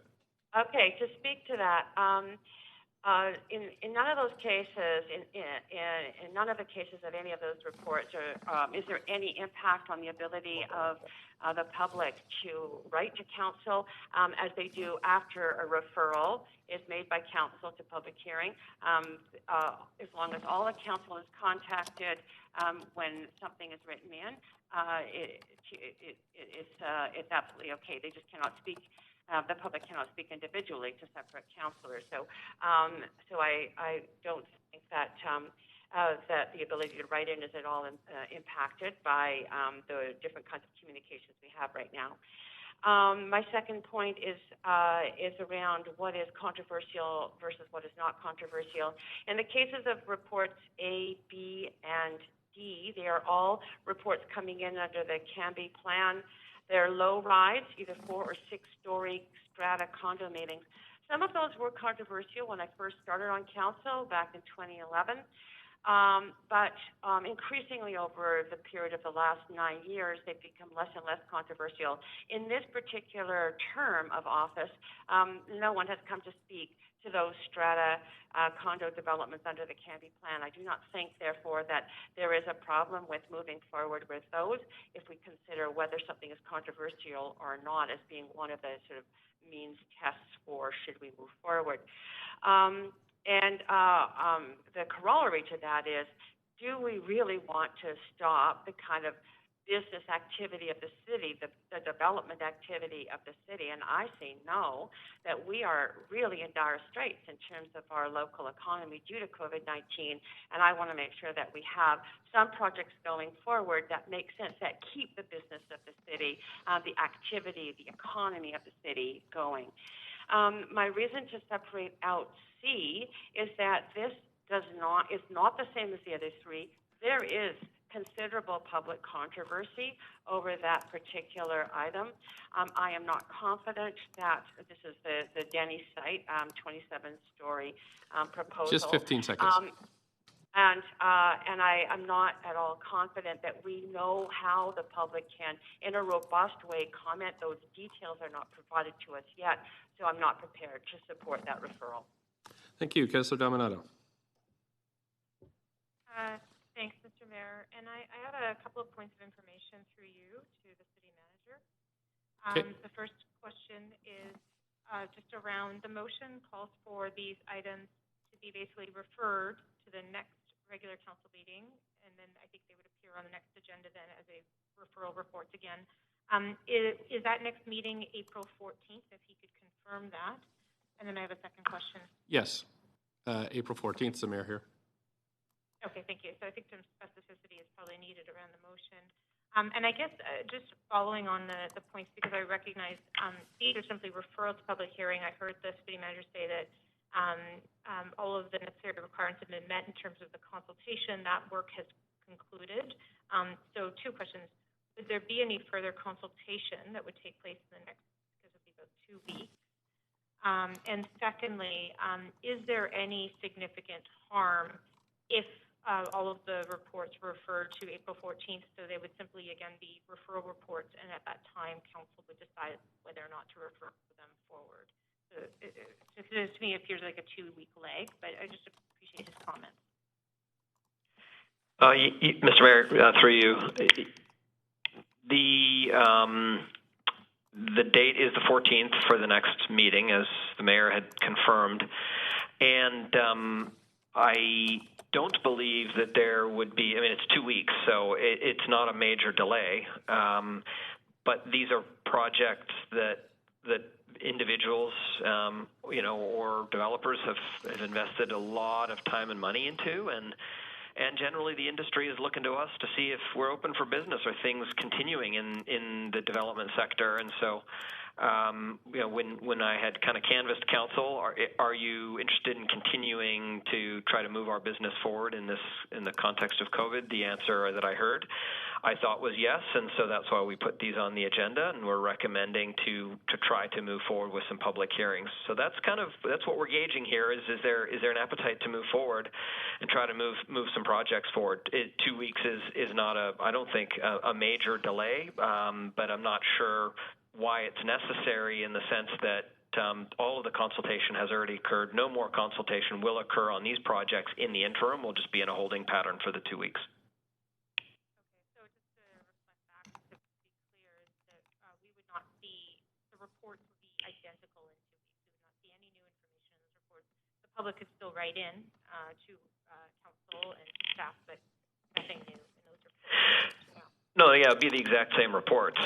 We're not doing more work on these reports at this time. They'll be the same reports we would bring forward. The correspondence that you might get from the clerk might be updated because you might get more correspondence. But obviously, when we go into the public hearing after referral, the correspondence can keep coming in, and the clerk can still kind of log that and share it with council. So I don't see how substantively different it would be. It wouldn't be substantively different in terms of the information, I don't believe. Thanks very much. Councillor Hardwick, up to 5 minutes for debate. Yeah, so again, this is a special council meeting. This is not a regular council meeting, and thank you, Councillor Carr. I take your point about not using the word regular. The reason that the province has given us ability to have special council meetings virtually now, or reinforce that, is to deal with emergency issues. And these are not emergency issues, and these are part of a public process which we need to go through a thorough exploration about how we're handling on a go-forward basis, because it is not business as usual. So I just really want to state that there is an important differentiation between special council meetings that are enabled because of an emergency and regular council meetings for business as usual. So that's key point number one. And a 2-week delay on that should not present any harm to anyone. But I also want to address the one, as Councillor Carr pointed out, the Denny's site in particular, although we have received some correspondence about one of the applications on the Canby corridor. But in respect of the Broadway and Birch one, there is still, there was a lot of public consultation around the original proposal, which looked at, I can't remember how many stories, it was 16 stories or something in that order of magnitude originally, and there was fulsome public consultation around that. But I certainly have taken from the community that the new proposal to go up 28 stories instead of the 16, which had been the original consultation, has not been fully, there has not been a full public process around. So if the will of the group is that we sever and deal with these separately, I can live with that, but I still feel very strongly, and I ask others to consider, when we have a special meeting, the special meeting is to deal with emergency items, not about new business or business as usual. And for that reason, I do not think it's appropriate for us to be moving the public process forward, which is in effect what we would be doing. And so I stand firmly along the lines that we should be postponing this to a regular council meeting, but notwithstanding, there are issues around as one of these, or possibly two of these referrals, that I think that they are controversial and no matter what, should not move forward at this time. Thank you. Thank you. Councillor Boyle. Thanks. And I will not be supporting the referral. I have really appreciated the thought and the answers to all of our questions that we have gotten from staff about the process moving forward. I feel reassured that while we're referring these to public hearing, this council remains committed to a thorough engagement process, a thorough democratic process where residents can be heard on these decisions and where we can make these decisions informed by what we hear from councillors. I'm comfortable with the process as staff have laid it out. I know we will continue to adapt and figure out best practices as we move forward on this, in line with what the regulations are for public hearings. So comfortable with all of that and appreciate what I have heard about the need to continue moving what we can forward, both so we keep as many jobs going in the city as we can, and so that we continue to work on the other crises that we know we have been in for a long time, including the housing crisis, and so would be reluctant to see secure housing and affordable housing get slowed down if it doesn't need to be slowed down, and if we can do this process well, as I have felt reassured throughout these conversations that we will be committed to. So we'll be supporting the referral. Thanks. Thank you. Councillor Kirby-Yung, the 5 minutes. Hi. Yeah, question to staff first. And I'm wondering if this was referred to the Tuesday, April 14th council meeting, would staff have information ahead of that time, with that timing in those 2 weeks, as to how they envision the public hearing process working, so we would have more comfort around what that looks like and how the public will have the opportunity to engage by April 14th? Yeah, this is Saudi City Manager through the Mayor. We anticipate that in the next couple days we will really solidify it. But what I can tell you is that we would envision that it's not going to be much different from how we normally hold public hearings. We would envision that we would have the chambers open, and people could make submissions that way. The models would be made available for people to look at if they wanted to, but we would also allow for the public to send in their correspondence to you the way they normally do. So it's kind of, we're down to just the nuances of where do we queue people and stuff like that. So there will be more information in the weeks ahead. But what I will say is that we don't anticipate it's going to be very, very different from how it normally works. And I think what we're going to try to do is do one or two to, just like we have with council, to see how it goes and learn as we go before we bring in ones that might draw more attention. Okay, thanks for the response.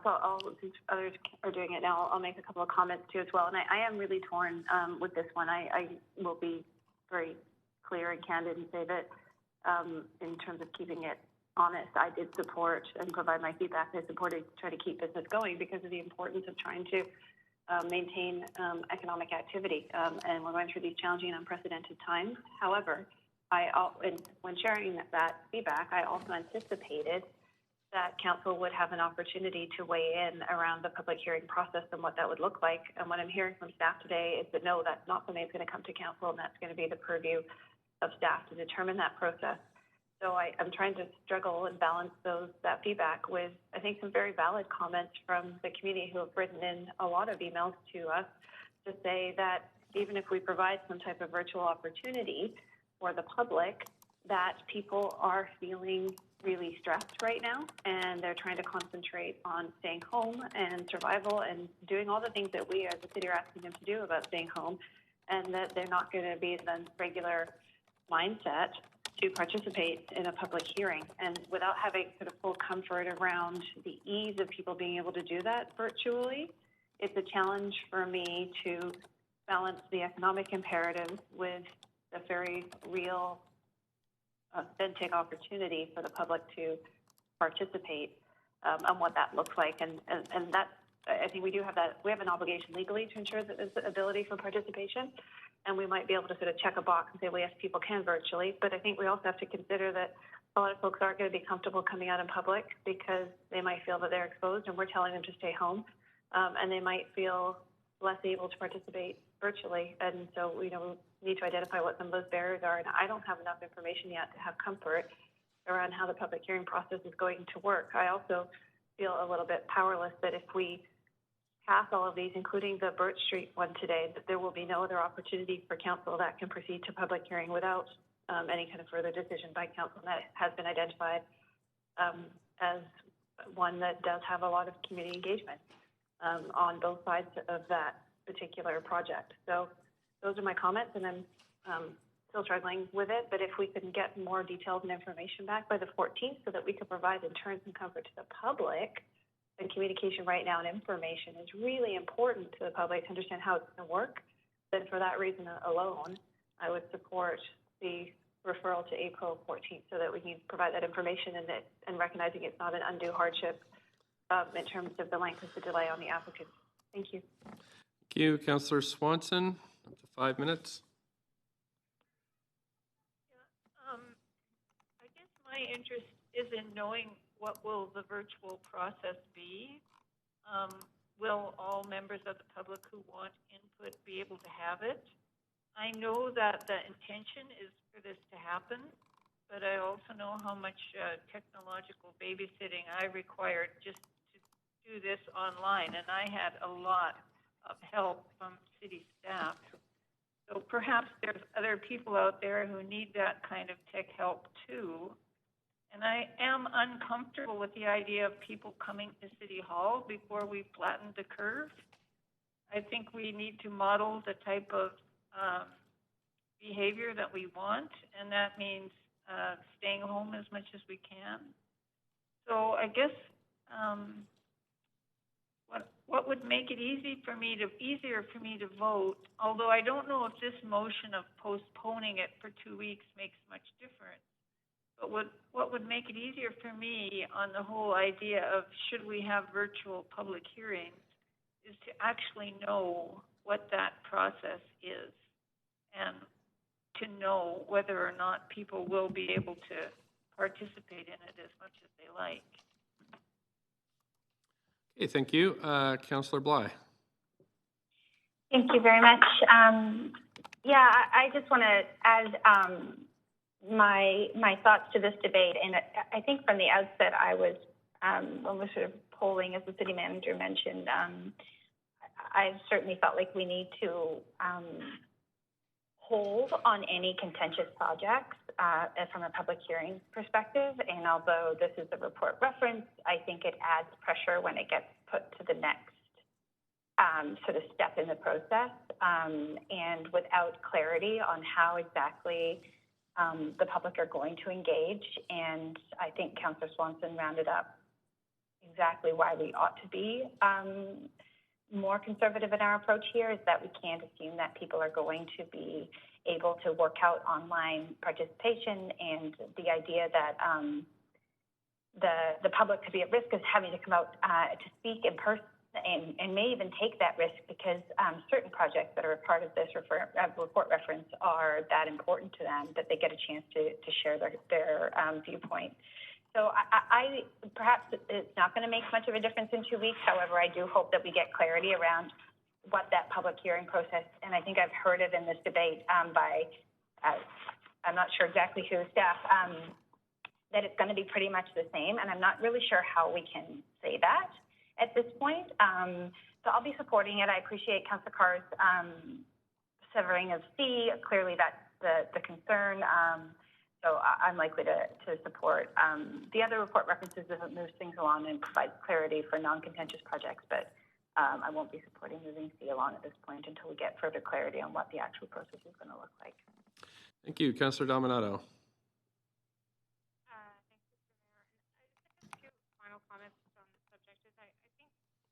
Unfortunate that we're having this conversation, and I say it's a good conversation, but I think it's unfortunate that I think the waters have been a bit muddied, and it has to do for a couple of reasons in my view. Is one, the calling of this meeting and the fact that it was deemed a special council meeting because we did not have the ability in our procedure bylaws to hold any other kind of meeting other than a special council meeting electronically. And I just think that needs to be clarified, and that it was late last week that we found out through the province that we could indeed enact council meetings and standing committee meetings and other bodies under the charter through electronic means. But this had already been set, and I think it's just sort of muddied things for both the public and for council. And I think the crux of the issue is really about the public is looking for clarity and transparency about the public hearing process. And I think our staff have been very clear that they are looking at that and that there will be more information to come. And I think there needs to be engagement of council in terms of that and what that looks like. I think there's lots of considerations, like Councillor Swanson raised, around COVID-19 and health and safety. But there has to be ample opportunity for the public to participate, and that might not always be able to be online because we have people who cannot participate online. They may not have access to a computer. So I think that's the crux of the issue, really. And so I just wanted to reflect that because I think we've gone on some tangents in a bit of the conversation. And so I think we need that assurance. Okay, thank you. Thank you. That's it for speakers. So I'm going to call the vote, and how I'm going to do it is we're going to vote, we're going to postpone items A through D as separate votes. So the first vote would be that we would postpone referral number A on West 41st Avenue to, instead of making a decision today, we would refer that decision to Tuesday, April 14th. So if you want to defer this decision until April 14th, you would vote yes. If you want to deal with it today, you vote no. I'm going to call this vote on A.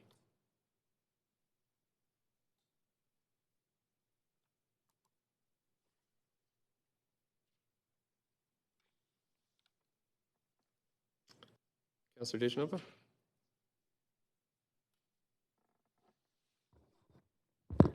Councillor Dejanova, we need you to vote. I can't vote, Mr. Mayor. I'm having some technical difficulties here. If I could vote in favor. Okay. Councillor Dominato. Okay. 1, 2, 3, 4, 5. 1, 2, 3, 4. So that has failed. With myself, Councillor Carr, Councillor Fry, Councillor Swanson, Councillor Wiebe, and Councillor Boyle in opposition. Just so you know, Council, so that means that we will have to go back and debate what to do with letter A, because it's just like none of this debate actually happened.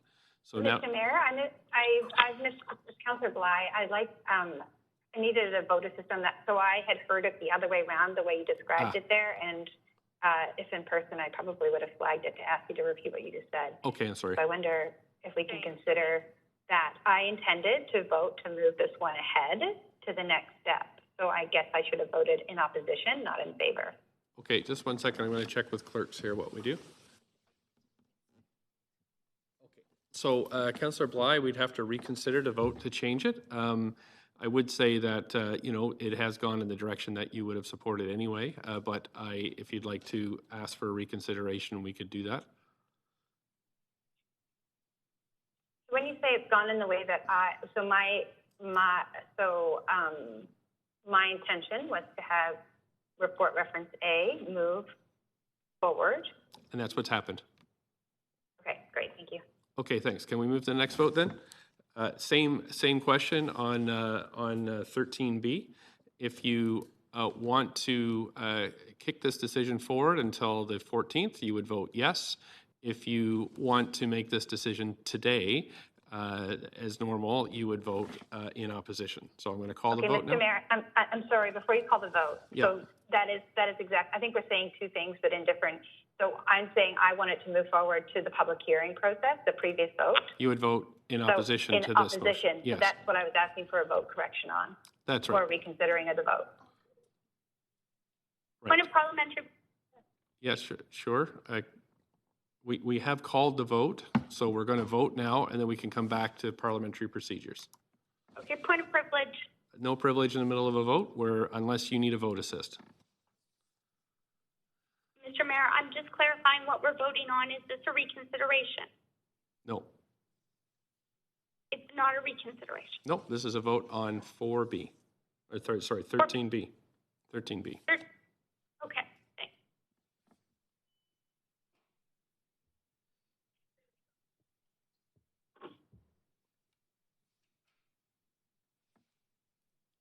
Sorry, we're going to, yep. Go ahead and vote, please. Just waiting for Councillor Kirby-Yung, Swanson, and Dejanova. Okay, so that has failed. So Councillor Bly, Boyle, Wiebe, Swanson, Fry, Carr, and myself in opposition. Okay, now we're going to C. We're going to go to 13C, which is the West Broadway item. Same voting procedure. If you want to kick this decision forward to April 14th, you would vote in favor. If you'd like to proceed with the normal course, you would vote in opposition. So I'll call the vote now.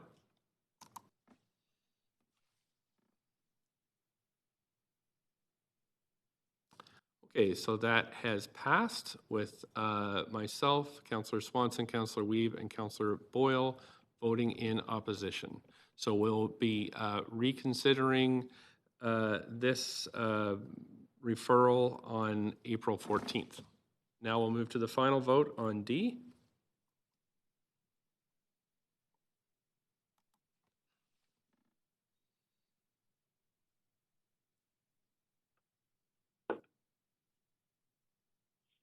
Councillor Kirby-Yung?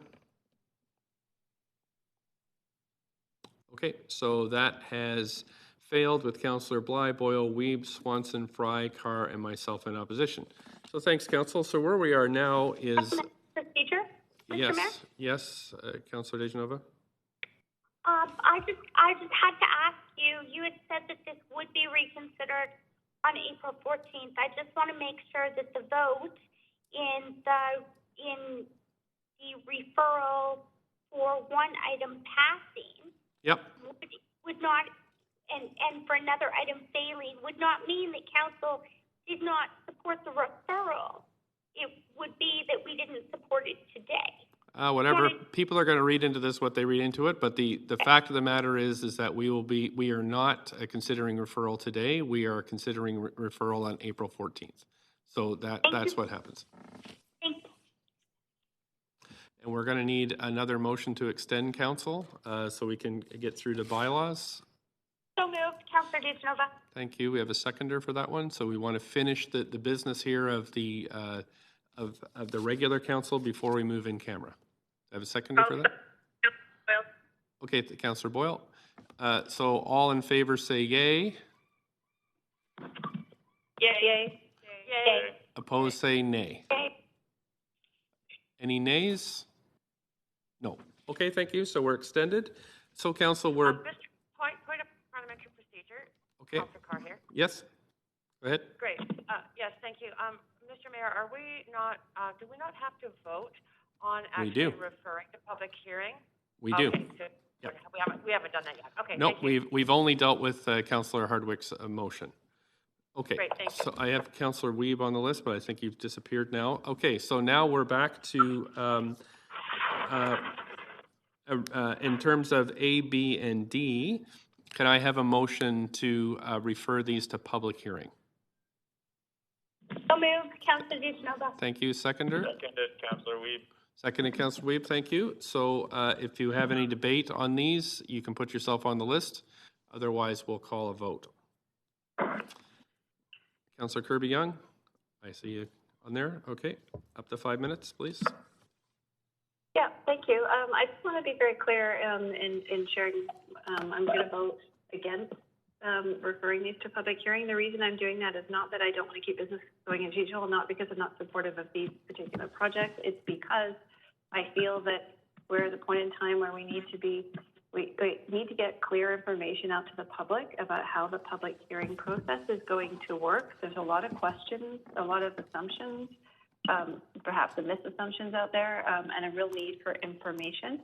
And I think as part of the due public process, the community needs to have that. I think council should have that too before that moves forward. I think people deserve and need to understand, and we have I feel have a legal obligation to be clear to people about how the public hearing process is going to work. And so that's why I'm not going to support moving into public hearing at this time.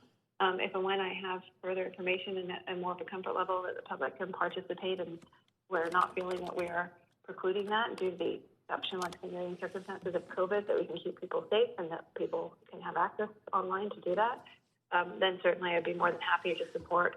But at this point, I need the information, and I think that we have a real obligation to get that information out to the public and answer their questions. Right now, I feel like it's cart and horse without having that clarity for people, and I think it's creating a lot of unnecessary angst and a lot of unnecessary confusion. And I think we have an opportunity to just take a very short window and address those concerns in the public and calm down that angst and those questions before we move ahead. And we're not talking about a long delay, so for that reason, I'm not going to support referral today. Thank you. Thank you. Councillor Hardwick, up to 5 minutes. Debate and decision period. Thank you very much. So, obviously, I don't support moving these referral reports forward. I'm glad that the controversial one has been held. But the points that I made earlier is that we cannot approach where we are as business as usual, notwithstanding our need to anticipate recovery. And I think that Councillor Kirby-Yung perhaps articulated it better than I would. But we do have a real problem here with the public feeling that we are moving ahead precipitously under an emergency situation. And again, if we want to have the trust of the public, we should be really looking at how this process rolls out very carefully. And maybe there is no concern. Maybe there's a lot of angst out there, as Councillor Kirby-Yung said, that is unwarranted. But the fact of the matter is that it exists. The people in our communities are uncertain. These are uncertain times, and if we keep moving things ahead into a public process without carefully considering each element of it, I just don't think that we're serving our constituents well. So I cannot support it. This is an emergency special council meeting. We should not be dealing with business as usual, and so I won't support the report referrals. Thank you. Thank you. Councillor Bly, up to 5 minutes. Thank you. I really just want to echo Councillor Kirby-Young's comments, and reiterate that I think this is the one piece of the work that we do that is wholeheartedly in place because we're to hear from the public. So I'm not going to be, I'll be voting to pause this for 2 weeks, and I imagine we'll get some real clarity in the next 2 weeks on exactly how this is going to work, and at which time I feel I can confidently vote in favor. I think 2 weeks is a lot of time for our staff to work around how this is going to look, and not a lot of time to industry. We're pausing in unprecedented circumstances. So I think it's the right approach to take, since we are elected to represent those that would come and and speak at a public hearing. Thank you. Thank you, Councillor Dominato. Up to 5 minutes. Hi, Mr. Mayor. And I think just a couple of additional comments further to Councillor Kirby-Young and Councillor Hardwick just around the importance of information. I think the clarity and transparency I was trying to speak to that I think is necessary for the public because we are in unprecedented times. I think that, Councillor Hardwick said it's not business as usual, certainly not. Private sector, public sector is muddling its way through this pandemic. But this being said, and I've articulated this as well with my colleagues previously, we have an important role to continue to govern. And some of that governance is carrying on certain business. And I expect that as we work through this pandemic, in consultation with our city manager and with council, we'll determine the important business that has to come forward to our meetings and standing committees and undertake that with the due diligence that's necessary. But I do think we need to sort out our process around public hearings and communicate that to the public. And I appreciate staff have been very clear that they will be undertaking that work. And so I did hear from the city manager that there was a significant concern with these referrals being added to the April 14th agenda, which is just under 2 weeks or so, 2 weeks away. And so I won't be supporting the referral at this time, but absolutely recognize that we do need to continue the business of the city and to govern and undertake work where it is appropriate. But we also need to be transparent with the public about what that looks like, and particularly around public hearings in particular in the process. So I'll just close on that. Thank you. Councillor Fry. Yeah, thanks, Mayor. I'd like to see us come back with a better plan for how we can manage public hearings in this sort of event. I'm reminded that we're all here to perform the duties of our office as council, and that we have a responsibility to the public to govern with fairness and transparency, and that we have to include all of our residents in these decision-making processes, and that we have a responsibility to uphold the core values of equity and inclusion here in the City of Vancouver. So while I go into this and all public hearings with an open mind, I do recognize that there is a lot of public interest in this particular project, and I don't see how we can uphold our I would say our primary responsibility, which is to the well-being of the people of Vancouver. And I don't know that we can indulge the inclusion and keep people safe in the public hearing process at this point for this particular project. So I'm hoping we can come back with a better plan for how we're going to engage the public for public hearings of this nature and this volume of public input. Thanks. Councillor DeGenova. Thanks very much. Mr. Mayor, through you to city staff, may I ask a point of information? Sure. Thanks. I'm wondering if our staff have had any opportunity to speak with the applicants that are involved in this, and if they did indeed understand that the times that we're in right now would mean that we would be proceeding likely with electronic means for public hearing. And I'm wondering if that's a consideration that... Before I ask the public manager... Like before I ask the city manager to jump in, I'll just say we are waiting on the province. There are all kinds of options on the table. They could, for this period of time, for example, waive public input. Who knows? So we are still waiting for direction from the province. Thank you. I'd just like to know what kind of conversations have been had overall with all of the applicants, just very high level, because it's their choice if they want to move forward to this point, and I'd like to know what information they had in getting there on the public process.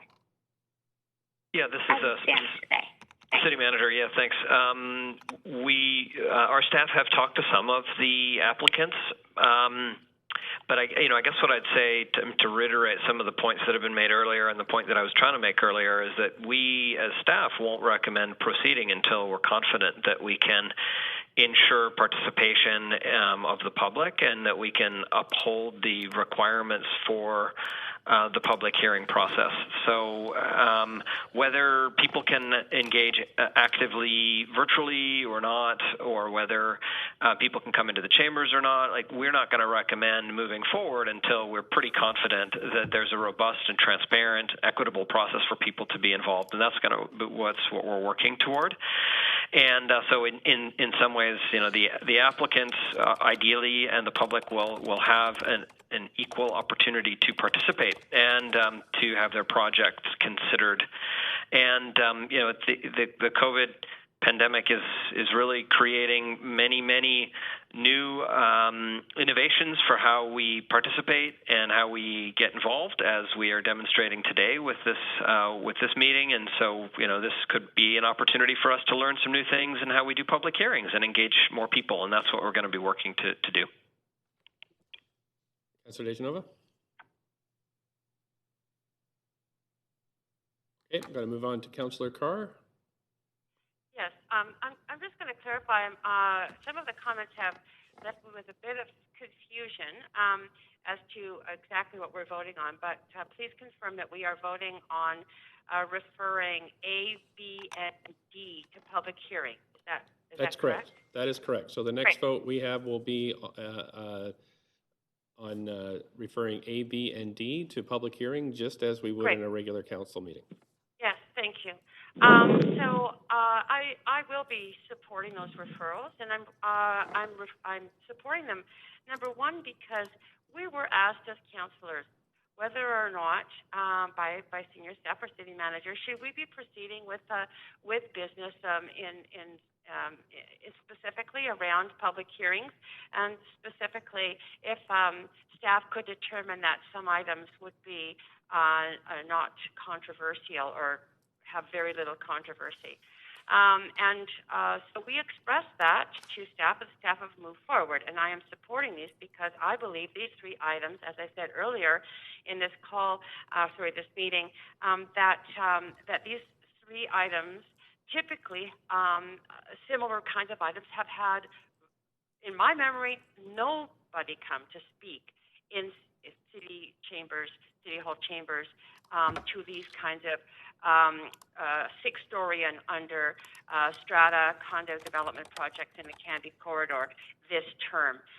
Yes, in the beginning, when we started seeing these first arrive on our desks in public hearings 2 terms ago, yes, we had some people come and speak, but it just has not been controversial.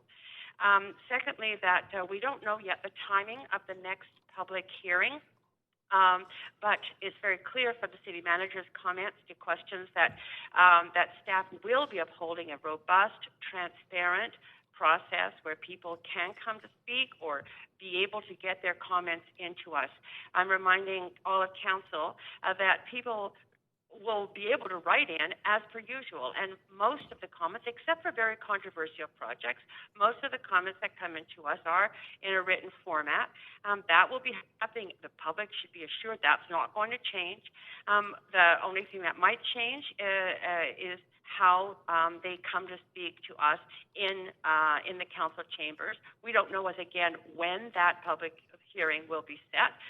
Things might have changed around social distancing by then or not, but I am confident that by the time the agenda is posted, no one can sign up to speak until the agenda is posted. So by the time that agenda is posted, the public will be well aware of what the requirements are or what the process is for them to be able to sign up to speak if they want to do so in person as opposed to online in a written format.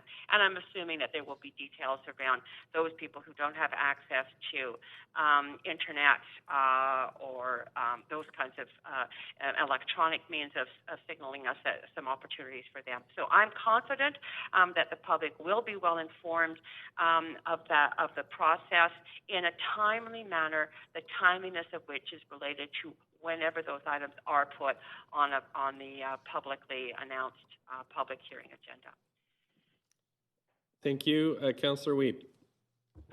I will be supporting the referral. I think that we need to really recognize that the reports won't change, and so when they do come forward to us, they will be the same reports, and I think it's our duty now to look at what is the opportunity and for us to change the process, because I think all councillors have recognized that we want to hear from more speakers. We want to be able to get a better understanding of what the public feedback is on public hearings, and this is a great opportunity for us to do a revisit and review of the complete process, hoping that we can have better transparency and openness and more ability for people to come speak, because it is a challenge, and we do hear from a lot of the same speakers, and it'd be great to open it up. So I see this as an opportunity. I see us voting for this referral allows us as councillors, hopefully at the next meeting, to be discussing what are the opportunities that we can do to ensure that the process is public, transparent, and we get the most information from the public. And so that's what I want to be talking about at the next meeting, and not these reports that will not be changed. Thank you, Councillor Wiebe. Okay, so that's it for speakers, and we're going to move to the vote on all three of these items. If you want to refer them to the public hearing process, you would vote in favor for this is A, B, and D. If you want to not refer them, you would vote in opposition. So I'll call the vote now.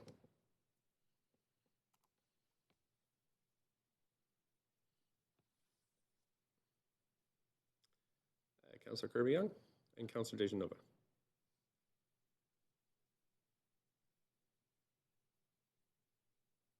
I'm just having trouble with my Councillor Kirby. I'm just having trouble trying to click this in my voting queue.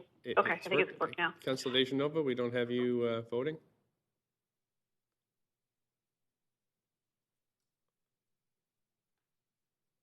Councillor Dejanova.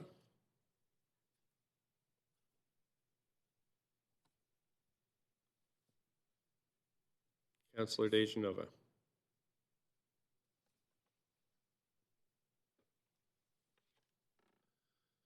Okay, Councillor Dejanova, we can't get you on the line, and we're going to have to mark you as absent. So that has failed.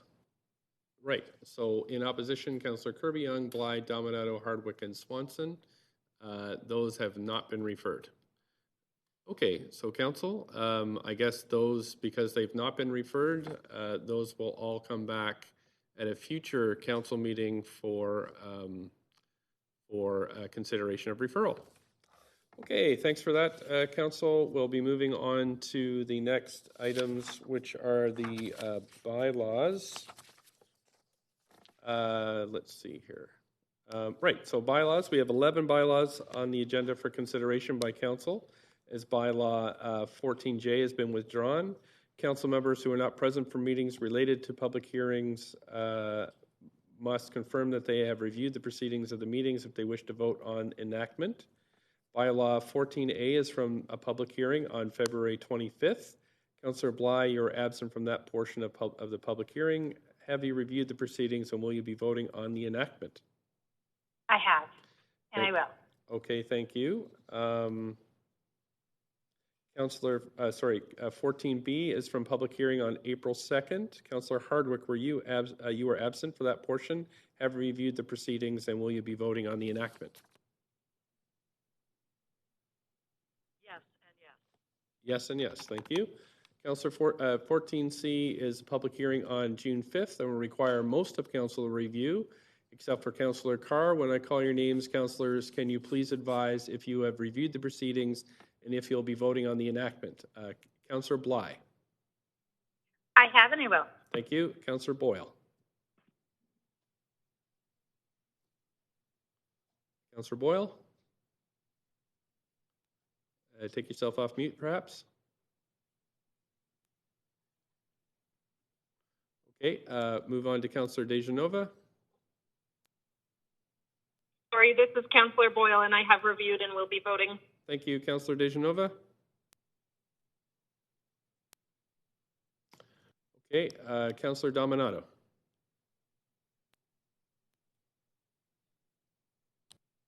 Councillor Dominato. Okay, Councillor Fry.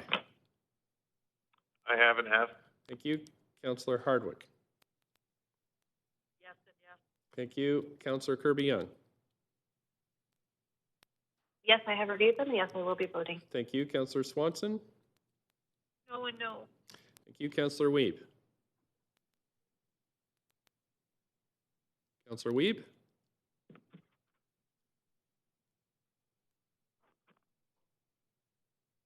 Okay, and myself, I have reviewed and will be voting. Bylaw 14D is from a public hearing on February 25th.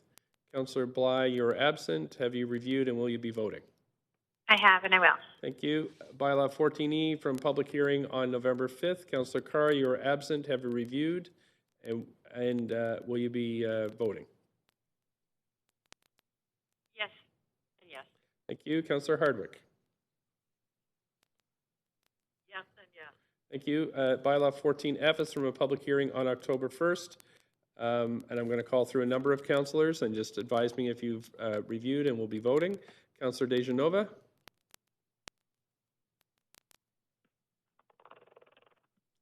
Okay, Councillor Hardwick. Yes and yes. Thank you. Councillor Kirby-Yung. Yes, I have reviewed. Yes, I will be voting. Thank you. Bylaw 14 is from a public hearing on May 16th. And Councillor Fry, you are absent. Have you reviewed and will you be voting? Yes, yes. Councillor Swanson. No. Thank you. That's it for the roll calls. So does any member wish to hold any bylaws for debate, separate vote, or conflict of interest? I've got a list here. Councillor Hardwick, did you want to hold any of these?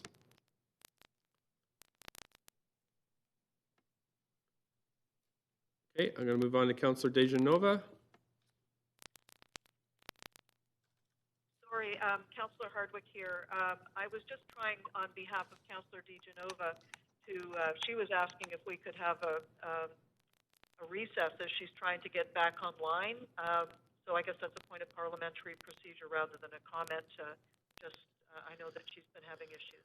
Thank you. Okay, just 1 second, please. What do you guys?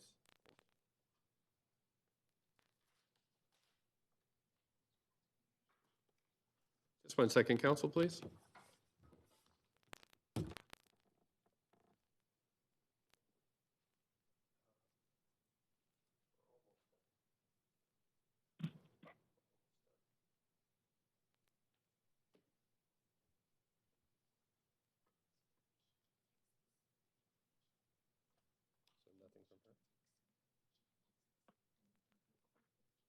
Okay. I understand that there's some technical difficulties with Councillor Dejanova.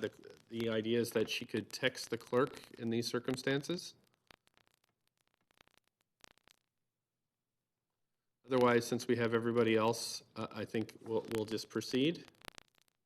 I understand from Councillor DeGenova that she has been sending messages through the WebEx to the to staff. Maybe they could check there. Yep, they have been, and there are none. So texting would be the best option. I would second a recess if a councillor can't be involved in the decisions of council. Okay, Ms. Councillor Dominato. Sorry, I had to log back on.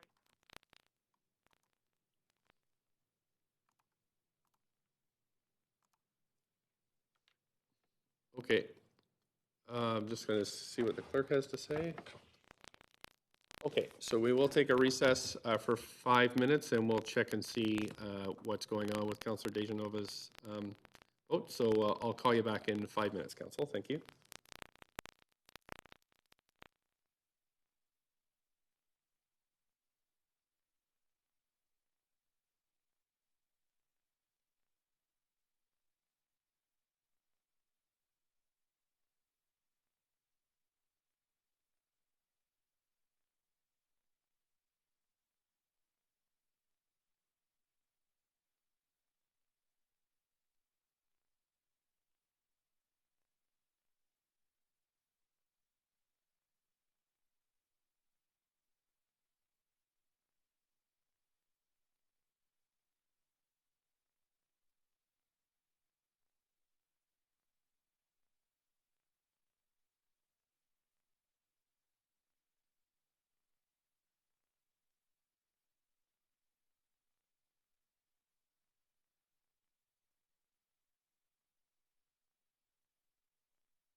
to send everything everywhere.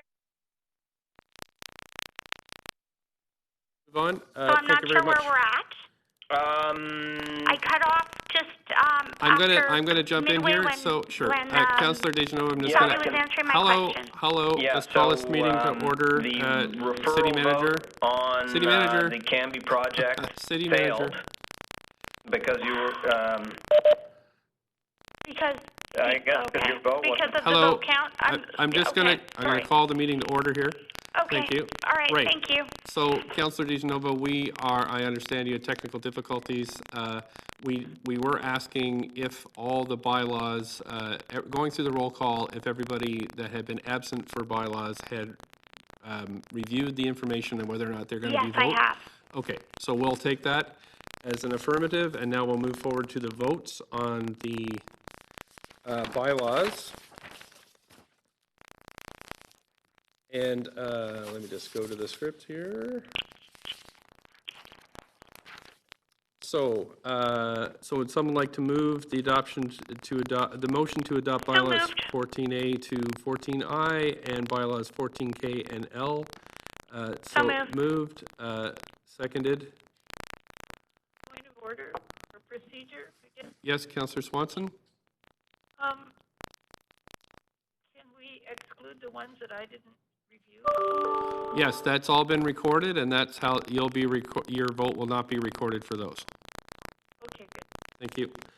So we have a seconder for this. Councillor Boyle. Thank you, Councillor Boyle. So we're going to vote on screen for these bylaws. And again, don't worry if you are absent or didn't review, your vote will not be recorded for those specific bylaws.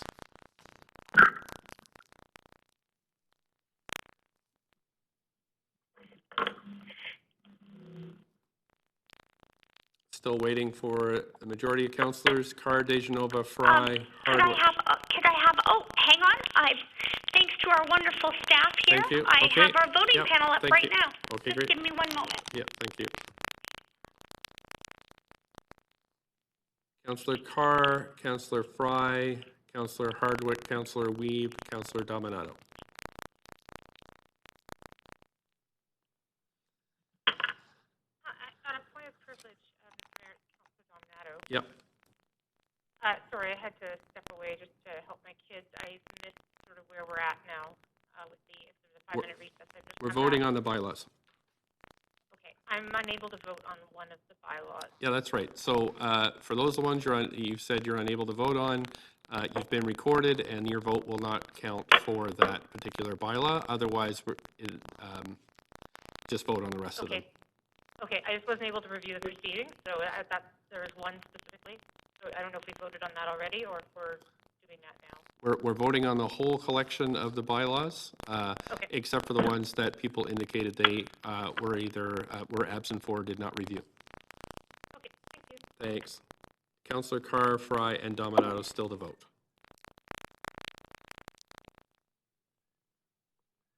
Councillor Fry and Carr.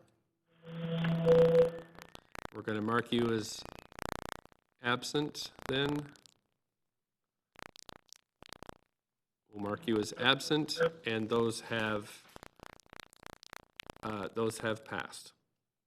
Okay, thank you, Council. We're moving on to administrative motions. Two administrative motions on the agenda. Does anybody wish to hold these? I'll go to this the queue. If you'd like to hold them, please put yourself in the list. If we can mute there, great. Anybody have a conflict of interest in either of these administrative motions? Nope. Okay, so I'd like to move a motion to vote, somebody to move the motion to vote on this.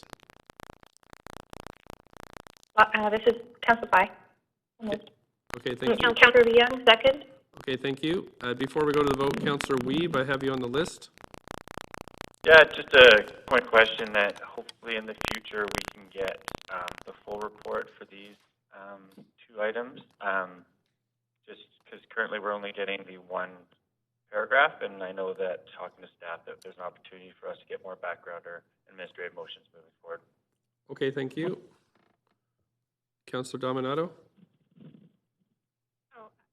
I just wanted to add to that, just to Councillor Beeb's comments, because we have been having a conversation with staff around these reports and the fact that the form of development reports are included in the annotated, consolidated, agendas, but not publicly appearing on our website. So I think that's going to be addressed going forward. And so just to clarify that point. Okay. So the information is there, but it hasn't been appearing. Okay, thank you very much. Right, so no more questions. We'll call a vote on these administrative motions.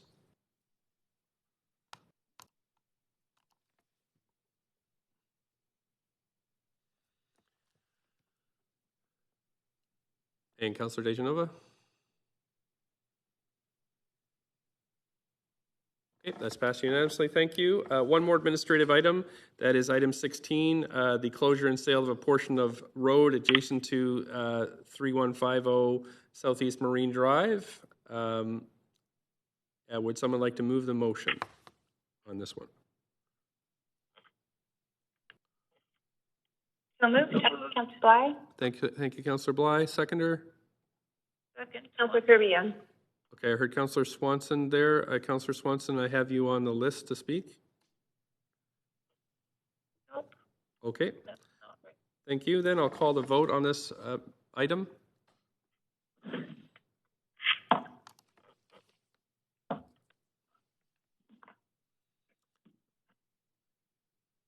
Councillor Dejanova? Mr. Mayor, my voting panel has frozen, so if you could mark me as in favor. Okay, thank you very much. So that is Councillor Boyle. You were your votes. Councillor Boyle? Oh. Thank you. That's passed with none in opposition. Thank you. So that's it for the items on today's agenda. Can I have a motion to adjourn, and then we'll be moving in camera. Council, I would give you 45 minutes, so we'll be moving into in-camera meeting at 2 o'clock. So can I have a motion to adjourn, please? So moved. Motion to adjourn, Fry. Okay, seconded by Councillor Fry. Councillor Kirby-Yung moved the motion. All in favor say yay. Yay. Yay. Any opposed? Nay. Okay, thank you. This special council meeting is adjourned, and we'll listen to you in camera at 2 o'clock, Council. Thank you very much for your patience. Thank you. Thanks. Thanks. Thank you. Thank you. All right.